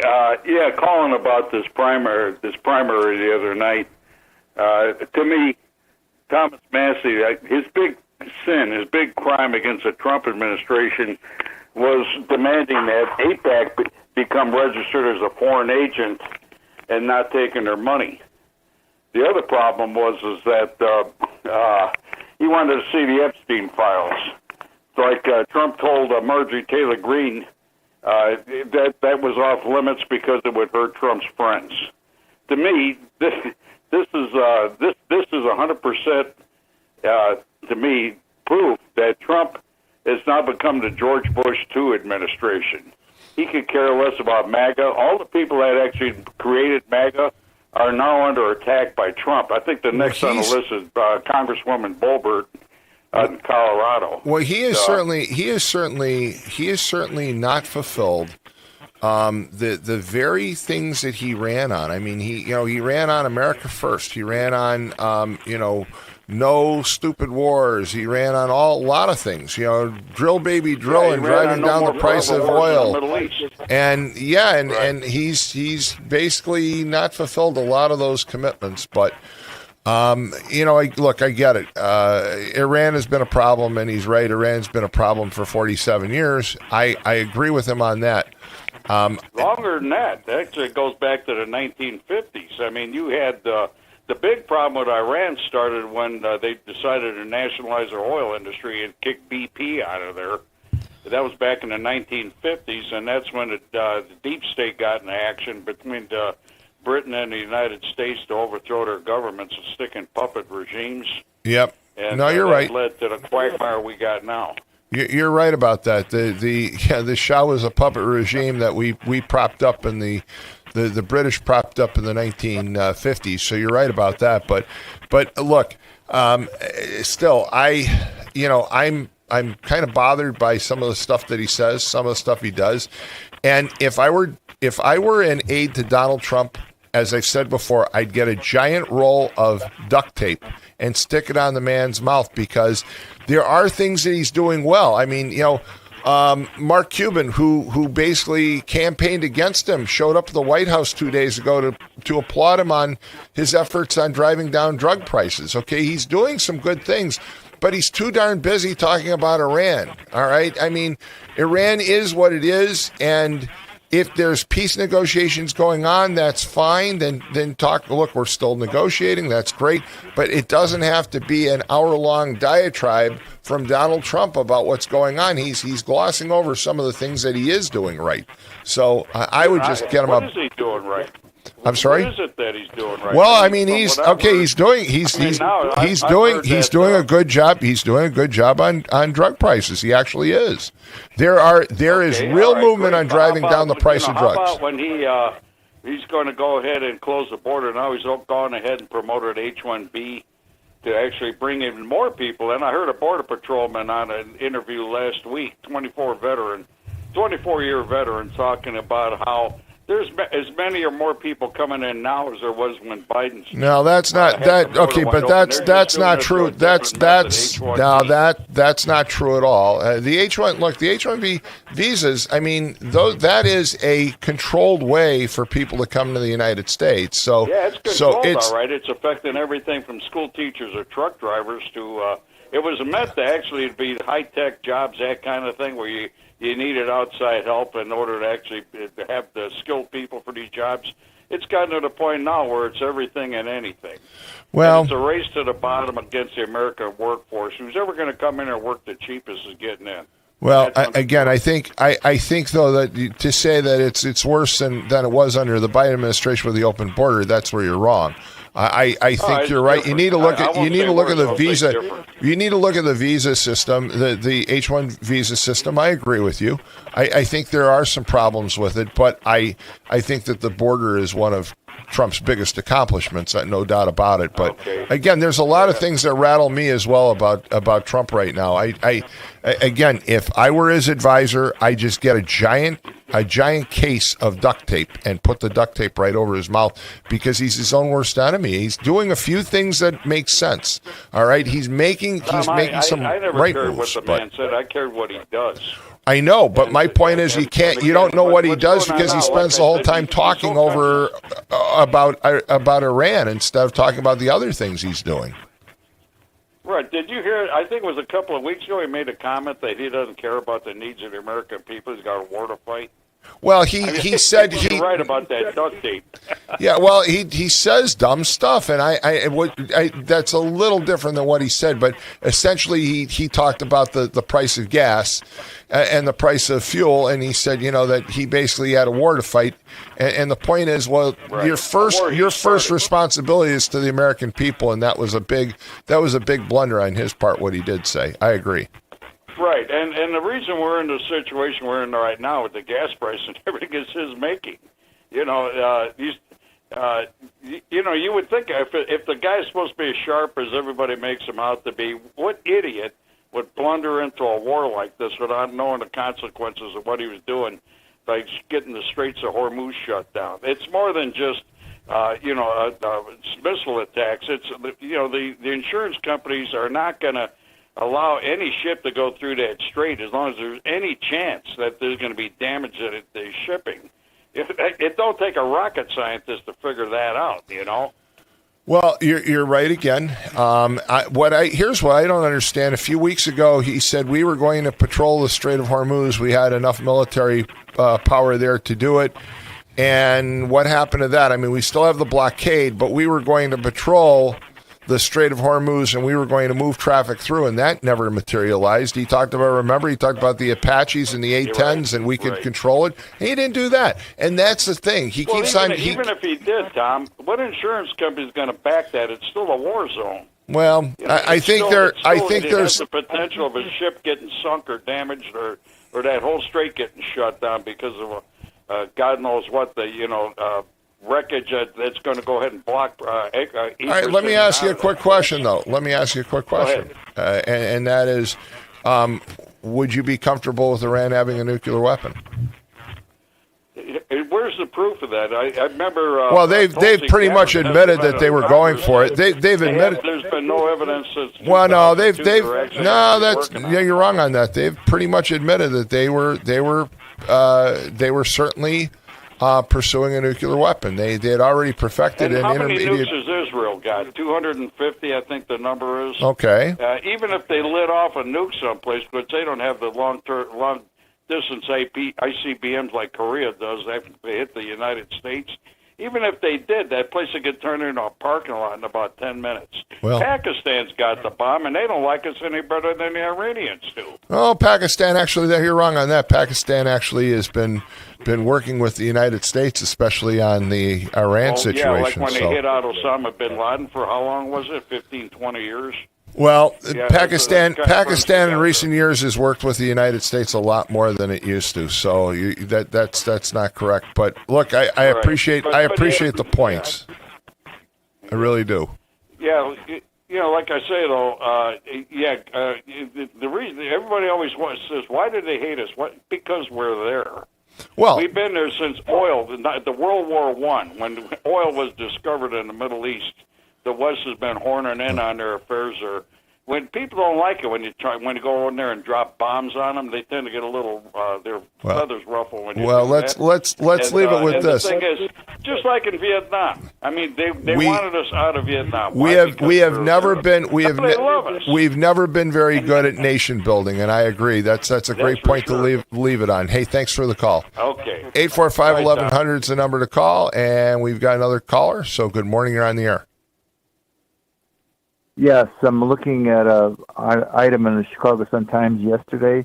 Headline, DraftKings pulls the plug on in-person betting at Wrigley. The article is by Michael Puente. Mr. Puente is a Northwest Indiana guy. Yes, he is. Know him very well. Are you familiar with him? I know him very well, actually. Yep. I first met him. He was a stringer for one of the local papers, and he was at a Munster town council meeting, and he was there to listen and write a report for one of the papers. But what's the point? What's the point of the article, Walt? It says after a tough weekend on the South Side, Cub fans now have to deal with losing in-person betting at the DraftKings Sportsbook at Wrigley Field. The company blames Illinois' high taxes on sports wagering as a reason for its decision, saying in-person betting will end May 31st. The nearly 3-year-old venue adjacent to Wrigley Field will still remain open as a restaurant currently. It's the only retail sports book in Illinois connected to a sports venue. When I first saw the headline, I thought that it meant that there was sports betting actually at Wrigley Field. But I had to read through. Right, it's nearby.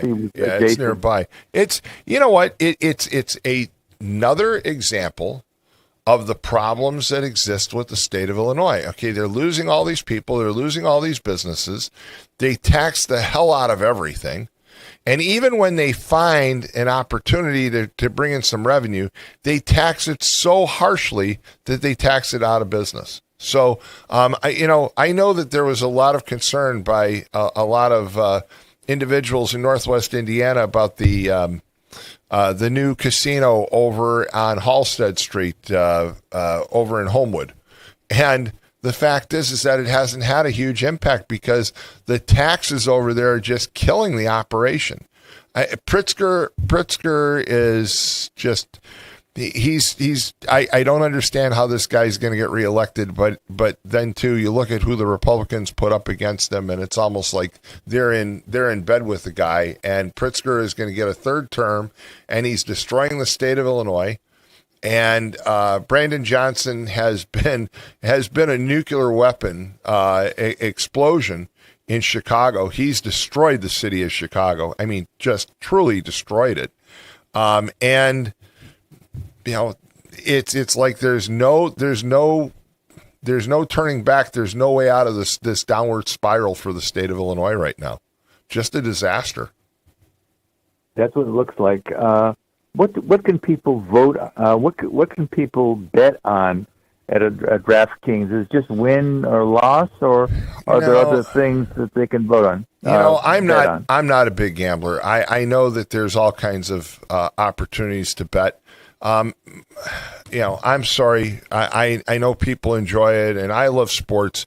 I've never been into betting on sports. I've always enjoyed just watching a game and, cheering on my team. And, we'll point out that the White Sox did pretty darn well against the Cubs this past weekend.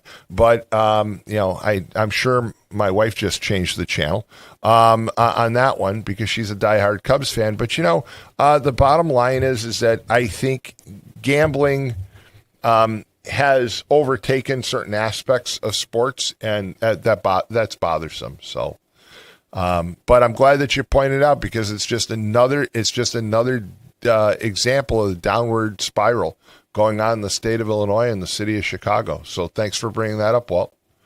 845-1100 is the number to call, and we've got another caller. So good morning. You're on the air. Hey, you want to do a movie review? Absolutely. Yes. Mad Max movie review. And I told, by the way, Lynette will confirm this. I said to her this morning, I said, I hope Mad Max calls in because he gives great movie reviews. Did I not? So there we go. Go ahead. Give the movie reviews, Mad Max. Am I going to get paid as much as you guys do? You'll get double from what I'll tell you what, Jed just walked through. I'll guarantee I'm going to negotiate for you double of what I'm getting. Yeah, just tell him I'll take a bag of gummies to go, all right? A bag of gummies to go. All right. All right, so we'll do a couple quick ones. The first one is a movie called The Fuse. It's about it's filmed over in London about a group of bank robbers who put a little scheme together, and they use the rouge that a old World War II bomb is on a construction site. So while they shut down the city, these guys make this huge robbery. Pretty good movie. Well, it's already out of the theater, so you'll have to pick it up on video or at home or whatever. But it was worth watching for sure. Yeah, I see. So the next one I see it's already on pay-per-view, or, on different paid mediums, and that's too bad because that sounds like it would have been a great movie to see. Okay, go ahead. Yeah, it's pretty good. I mean, it's very compelling. This is one of the few movies I would say they could have made it 2 hours long instead of like an hour 35. It could have been 2:10 to develop the story more. I thought it was really, really that good. Wow. Yeah, and you get a little, movie hokery in there, but I mean, like I said, it was really, really good, really entertaining. So the next one was Devil Wears Prada 2. Okay, let me just say this. This is a sequel, and I don't like sequels. I'm just going to say that, so you may convince me differently, but I don't like sequels. The last sequel that I think I saw was the sequel to Mamma Mia with my daughter and her girlfriend. So there you go. That's my take on sequels. How'd that go? Yeah, well, it was interesting. Anyway, go ahead. Okay, so Devil Wears Prada 1 is based in New York City. Now, I never went and saw it because I thought it was kind of idiotic. Okay, shoes, women's clothes. Okay, the runway crap, I think it's all kind of insane. But, so when Prada 2 comes out, my nephew's saying, hey, we're going to see it. I think it's going to be good. I thought, you know what? I'll give it a try.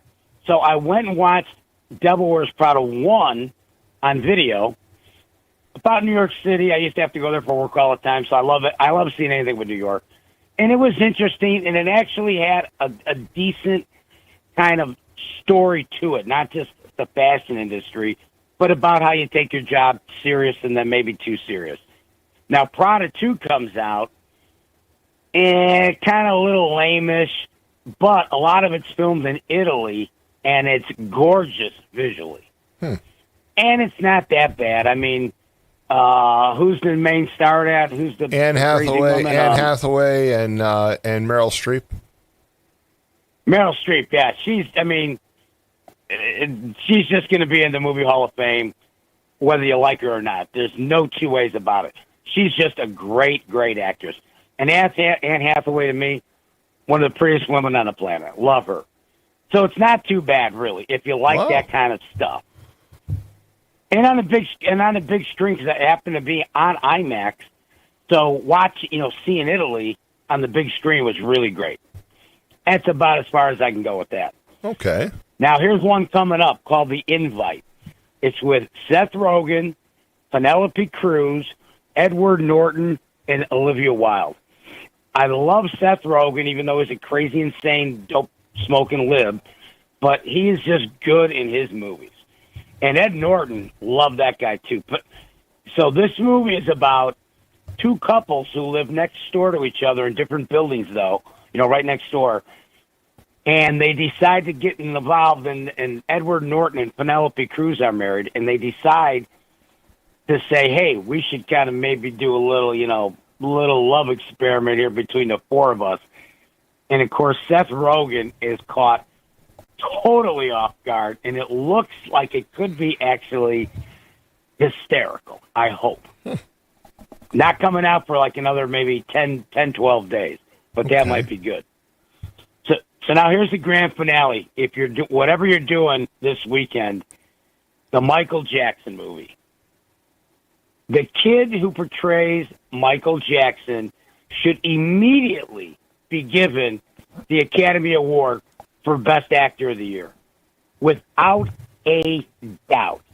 You think you're watching Michael Jackson the entire time this movie is on. He did such a fantastic job. The movie is so well put together. And I get it. It stops well before Mike had the problem with the, trying to be buddies with a whole bunch of little kids, and maybe it's a mental issue. Yeah, he went to court quite a few times, and he might have wrote a lot of checks. I don't know. But I've been liking Michael Jackson and the Jackson 5 while they were still living in Gary, and I lived in Englewood, and we heard about him, and we would, you'd go down to a local little record store, right on 63rd Street, right off before Ashland. We walked down there with like 30 cents and buy a Jackson 5 record. It was amazing. I think there are a lot of people that are totally dumbfounded that you would give such high marks to the movie Michael. For some reason, it just doesn't. Yeah, that's why you're one of the more amazing guys that calls in, because you have all kinds of views. Politically, locally, nationally, statewide, and then you have these views on movies which are almost a contradiction of your views on politics. But I'm glad to hear it's a good movie. I mean, it's not a good movie. It's not a good movie. It is absolutely fantastic. Really, I don't know of a single movie I've seen in the last probably 15 years that I would say I need, and I'm gonna see it again on IMAX in the middle seat, well back. It was absolutely fantastic. That is such an amazing comment by you, but you say it's that good. One of the best movies you've seen in the last 15 years. Because how many movies do you actually see a year? About 75 or 100? Oh, good God, no. There aren't even. There haven't been enough movies in the last 10 years at 75 or 100 to say. Well, yeah, that's right. I've seen more duds. Yeah, post. A couple pandemic. of months, you know.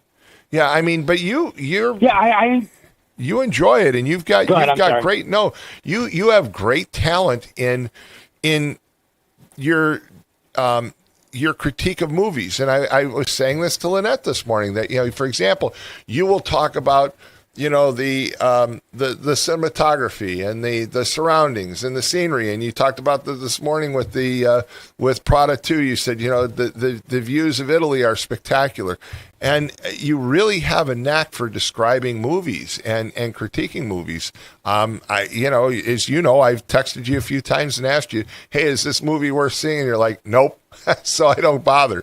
You're an amazing film critic. You really are. Well, I don't want to go that far, but did my mom pay you for this Yes, she comment did. or whatever? Yes, she paid me $10, all in quarters though. Well, here, what was the one movie with Sean Penn about a murder? And he's in the movie with the guy married to Kara Sedgwick. Oh man, I wish I could think of the name of it. The only reason I mention it because Sean Penn is literally, he's an insane, idiotic liberal. But I could watch that movie another 10 times. I do remember I remember you commenting about that movie before too. And again, as you know, my taste in movies basically, are anything in black and white and some of the old classics. I love old classic movies, unlike the newest movies that are out there like you do. But you've got great talent in describing movies and telling people why they should see them. And by the way, you're listening to WJOB 1230 M and 104.7 FM in Hammond, Indiana. It's 8 a.m. There you go. Mystic River. Mystic River. That's right. Yeah, it's with Sean Penn, Kevin Bacon. Love Kevin Bacon. He's a crazy lib too, though. But him in a movie, anything with Kara Sedgwick, and then Sean Penn is just amazing. I mean, he's just a great actor. No two ways about it. Now, the last one he did with what was it? 10 Days or Running Nowhere to Go, whatever that idiotic movie was, that they were all up for Academy Awards and was absolutely ludicrous. And see, I think of Sean Penn, and one movie comes to mind. Okay, one of my favorites. Which is what? Fast Times at Ridgemont High. Macaulay? No, Fast Times at Ridgemont High. I mean, that's my speed. If it's a dumb, stupid movie, I probably have seen it 15 times. Or a war movie. If it's a war movie, I've seen it 100 times. But dumb, stupid movies, and I can never get that. I've seen Sean Penn in Mystic River. I've seen him in a couple of movies, but I can never get out of my mind of him playing Spicoli in Fast Times at Ridgemont High. So to me, it's like, look, Spicoli grew up and now he's in this different role. I just can't get that out of my mind. But even in that, though, if you watch Sean Penn in all those different scenes in Fast Times at Ridgemont High, yeah, he's not, how does he perceive himself? How does he make himself look high as a kite and the dumbest guy in every scene? But he pulls it off spectacularly. Well, see, I thought he wasn't acting. He's an amazing actor, man. See, and I always viewed it as he wasn't acting; he was just being himself. But that was a classic movie, I think, and so every time I see Sean Penn. In fact, when he was in an interview not too long ago, and I think it was on PBS, and I started to watch it, and I had to turn it off, even though he was making some sense. He had some comments about some things, and it's like, I got to turn this off because I can't take the word of Spicoli. Okay, I'm waiting for Mr. Hand to come in and him to order free pizza, hand out free pizzas. I can't get that role of his from Fast Times at Ridgemont High out of my mind. So, hey, great job on reviewing. Go ahead. Mystic River. Yep. I'd watch it on video anytime, but and then the one he's in the last time, One Battle After Another. That's the name of it. That's absolutely. Right. I'll pay $100 not to see it. You told me to But see that one, and I didn't see it. I did not see it. Yeah, Michael Jackson movie though, absolutely must see. Fantastic. Makes me want to drive to Gary and stop by Ron's house and then go by Mike Jackson's old house, man. All right, there you've heard it. You've heard it on WJOB on the morning call. Mad Mac, and his likeness in the movie Michael. There you go. Hey, thanks so much for running down the movies. A lot of people like to go to the theaters on Memorial Day weekend, so thanks so much for calling back and doing that. All right, you're listening to the morning call on WJOB. We're going to take a quick break, and we'll be right back. We'll take some more calls. Are you searching for a college where you belong? Calumet College of St. Joseph wants to know you and give you the support you need to succeed. Are you worried about how you'll pay for your degree? 95% of our students receive financial aid, including scholarships and grants. Need some extra help with your classes? You'll benefit from our small class sizes, free tutoring, internship planning, faculty mentors, and so much more. Come experience our accepting, supportive college family for yourself. Schedule your campus visit and apply at ccsj.edu. Enjoy the taste of summer at the Farmers Market at Fox Point. Every Tuesday from 9 to 1, shop locally grown fresh produce, delicious baked goods, artisanal treats, and local culinary creations. Just minutes from I-8094, the Farmers Market at Fox Point in Lansing, Illinois is a perfect spot to hear acoustic musicians, stretch with morning yoga, and enjoy community fun throughout the season. To see all vendors and entertainment, visit foxpoint.org. That's point with an E, foxpoint.org. It's the simplest expression. The smallest thing that changes everything. A smile. So easy. A smile lights it up. Apologizes. And welcomes unconditionally. Because the shortest distance between two people is a smile. Thank you. Strag and Van Til, where making life easier starts with a smile. We've had some cars run into the barrier wall, not paying attention. They were on their phone. Texting, scrolling. Yeah, it's bad. Most often they be on their phones or they're just not paying attention. They can cause a crash. We could stand on the side of the road and watch every other vehicle looking down into their lap as they're passing us. You know what they're looking at. They're looking at their phone. Phones. On their phones, not paying attention. Phones. I'm not a mathematician, but I say probably about 80% of the people who pass me are on their telephones.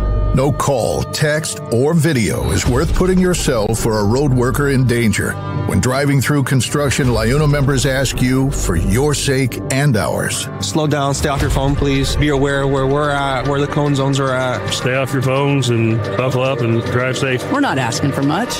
This is Brian Short, Business Manager for the Indiana Labor's District Council. Everyone deserves a safe place to work.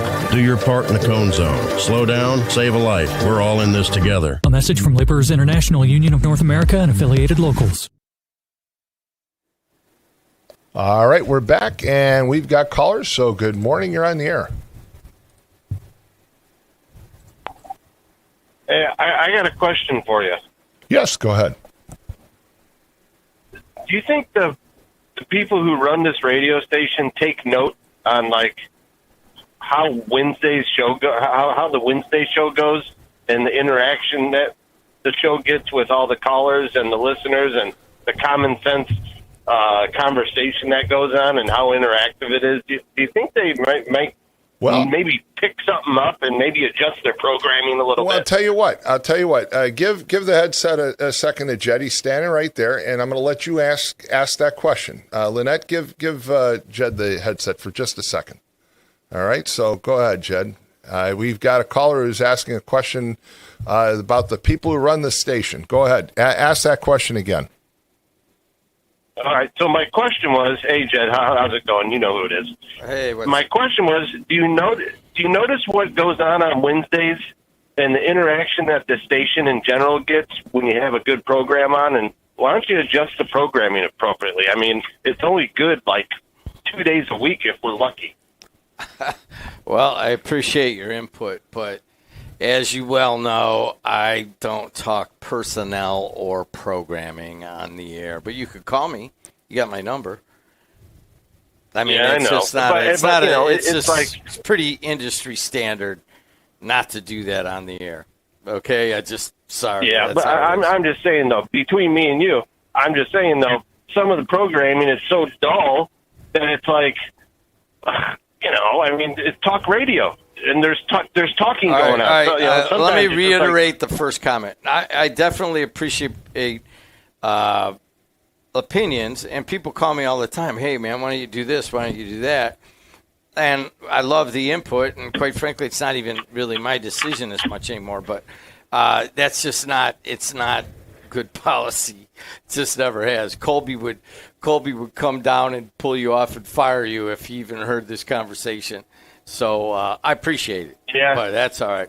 Well, All right. anyway, so I got one. I got one quick story for Tom, real quick. All right. All right. Thank Tom, you. You're probably. I hope you don't jump out of the chair. All right. So you were talking about going down Columbus in East Chicago earlier with somebody, right? Right. Yeah, and it looks gorgeous. It is. It's amazing. I mean, it is. Columbus Drive is not the street that you would describe out of all the streets in Northwest Indiana to be like the garden capital of Northwest Indiana, but it is. I mean, they do a spectacular job. They really do. Oh, A plus, hands down. There's nothing to argue about. So This brings me to my story. So I'm sitting at a stoplight on 12 and it was in between like 12 and Broadway and 65, somewhere in that area. It was right over there, sitting there. And when the train comes through, the blinkers go on, and you got to wait for the train till the stoplights get going again. You know what I mean?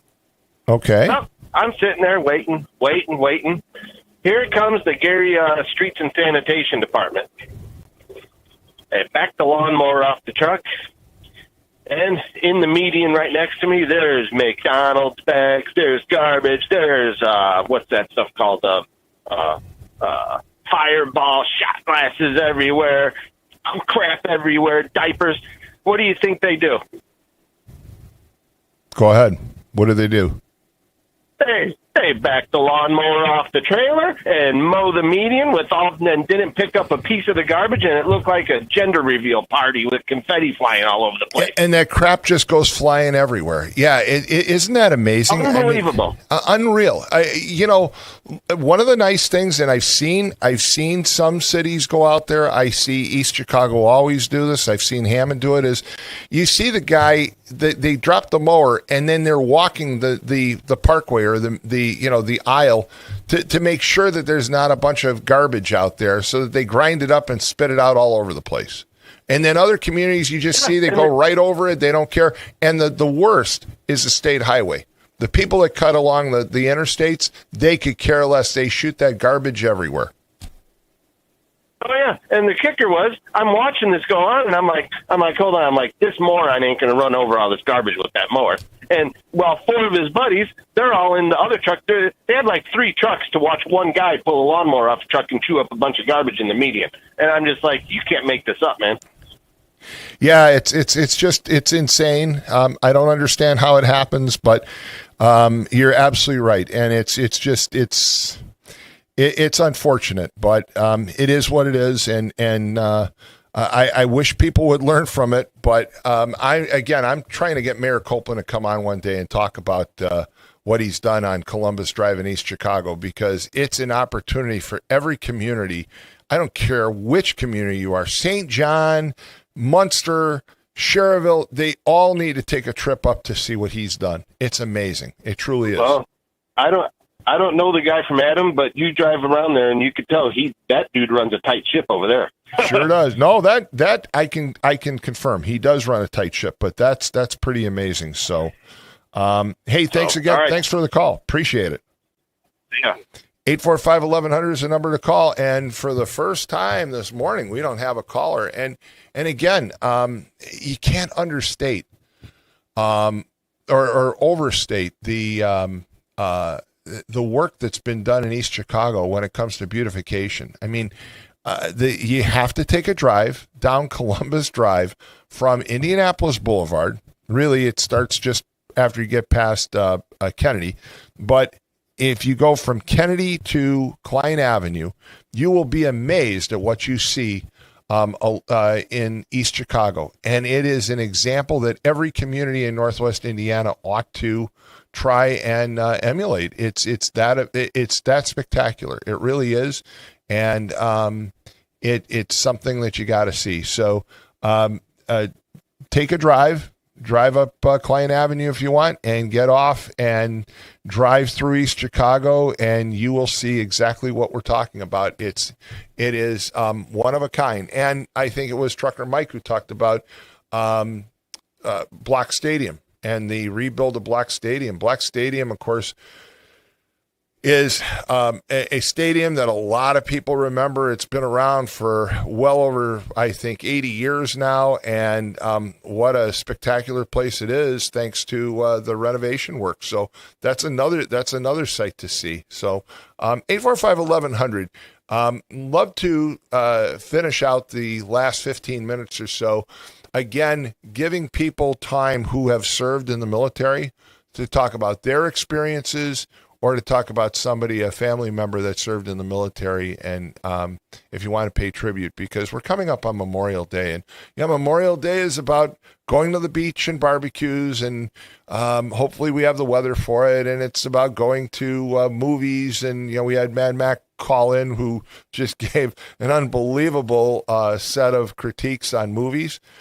All great stuff, but Memorial Day is also a time to remember the fallen, the people who served this country.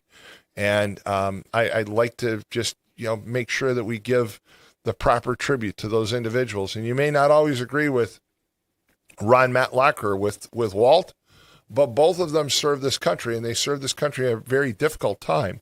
And they did it with honor. As Ron says, he did it because he loved this country, okay? And Walt has said the same thing. He served because he loved this country. So you may not always agree with those two, but hey, they put in their time. They put in their time, they put in their service. And I originally had a plan back some months ago that I was going to talk some individuals that I know to come on the radio and talk about their service. And there's one, and he's going to get mad that I even mentioned his name, but Jake Jacobs. A lot of people know Jake Jacobs, and he's, CR Publications. And Jake Jacobs served this country, and he doesn't want to talk about it publicly, but he has some great stories to tell. And I wish all those individuals would come on one day, that we can have a show with basically 3 other people on here with me talking about their time serving this country, because you and I wouldn't be here. We wouldn't have the ability to argue and talk on the radio and give our opinions on everything else if it weren't for those individuals. So we owe them a debt of gratitude.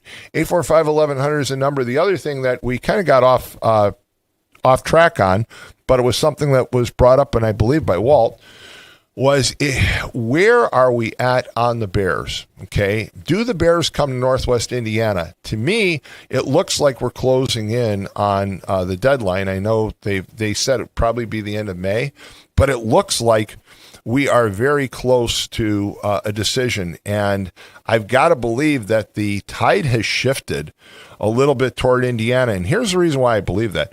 All of a sudden, you have a number of entities that are coming out and chastising and poking fun of and trying to degrade the idea of the Bears moving in Northwest Indiana. A couple of the Chicago news outlets, especially newspapers, have written some real nasty stories about the site. They talk about Lost Marsh, even though Lost Marsh is not where they're going to build the stadium, but they talk about, Lost Marsh was built largely on tainted ground. It was a slag heap, and there's hazardous materials, and then they covered it with biosolids. So it's just covered with human feces, which again, that's ridiculous. That biosolids are used by farmers all over the United States. They're used by landscapers, and to just say that, it's a pile of human feces is wrong. And to me, all these negative stories basically tell me that we are getting very, very close to a decision, and it may be starting to move in the direction of Hammond. When you look at all these news outlets and they're starting to find fault with Hammond, before it was like, oh, yes, and they're going to Arlington Heights, and then there's Hammond, okay? And all of a sudden now, Hammond is kind of getting equal billing, and they're getting front billing when it comes to the criticisms. It tells me that the Illinois politicians are actually worried that the Bears may not be staying in Illinois, and they may come to Indiana. So how do you feel about that? You know, MX said this morning, hey, he can't wait because he's going to take a bus that's going to run from Hessville up to the stadium, and I told him he can park in front of my house. So how do you feel about that? 845-1100, we've got some callers. Good morning, you're on the air. Good morning. Hello. Yes. Hey, Tom, it's Brad Gilmore. Hey, How Brad. you doing? Can you hear me okay? Yes, I can hear you fine. How are you? I'm doing well. I have a different set of headphones today, so I'm testing them out. But, hey, I think you were just saying something about the Bears coming. That would be kind of neat. I mean, let's face it, it could be getting a little bit closer, but I still don't know if it's going to happen. I still think that the odds are against it, Brad, but I think that it's closing. The gap is closed quite a bit in recent days. When you look at the Chicago newspapers, you know, the Sun-Times and the Tribune are all of a sudden chastising the site in Indiana, and they're poking fun of it, and they're finding problems with it, and they're making ridiculous claims about Lost Marsh, which would not be the location anyway. It'd be across the street. It tells you that I think they're getting worried. I hope so. I mean, to see him leave Chicago would just be kind of the ultimate. I don't know. I think getting him out of Chicago is probably going to happen for sure. I mean, let's face it, getting down to Soldier Field or anywhere anymore is not only dangerous.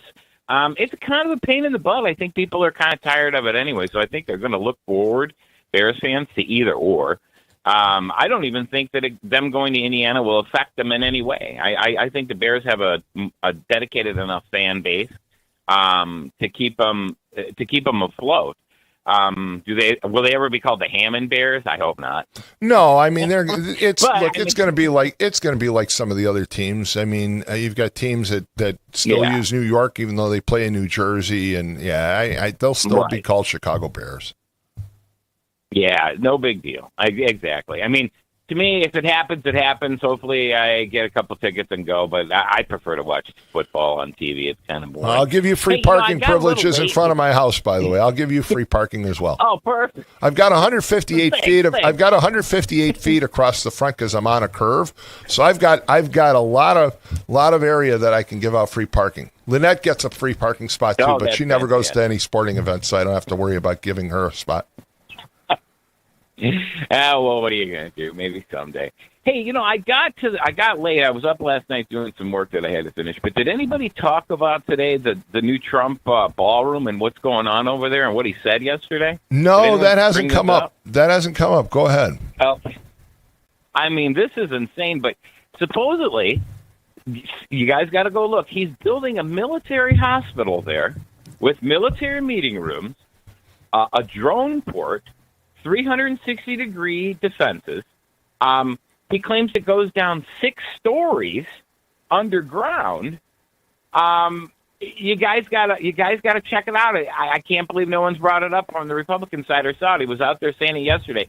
You can hear all these construction sounds. I mean, what is going on over there? Well, I know that it really kind of blew my mind. Well, I know that they're building some secure facilities underground, and of course, you know, there are facilities already underground at the White House. I mean, they've been built since World War II, but a lot of those facilities have been articles over the years that say that basically they're deteriorating and they're not up to modern standards.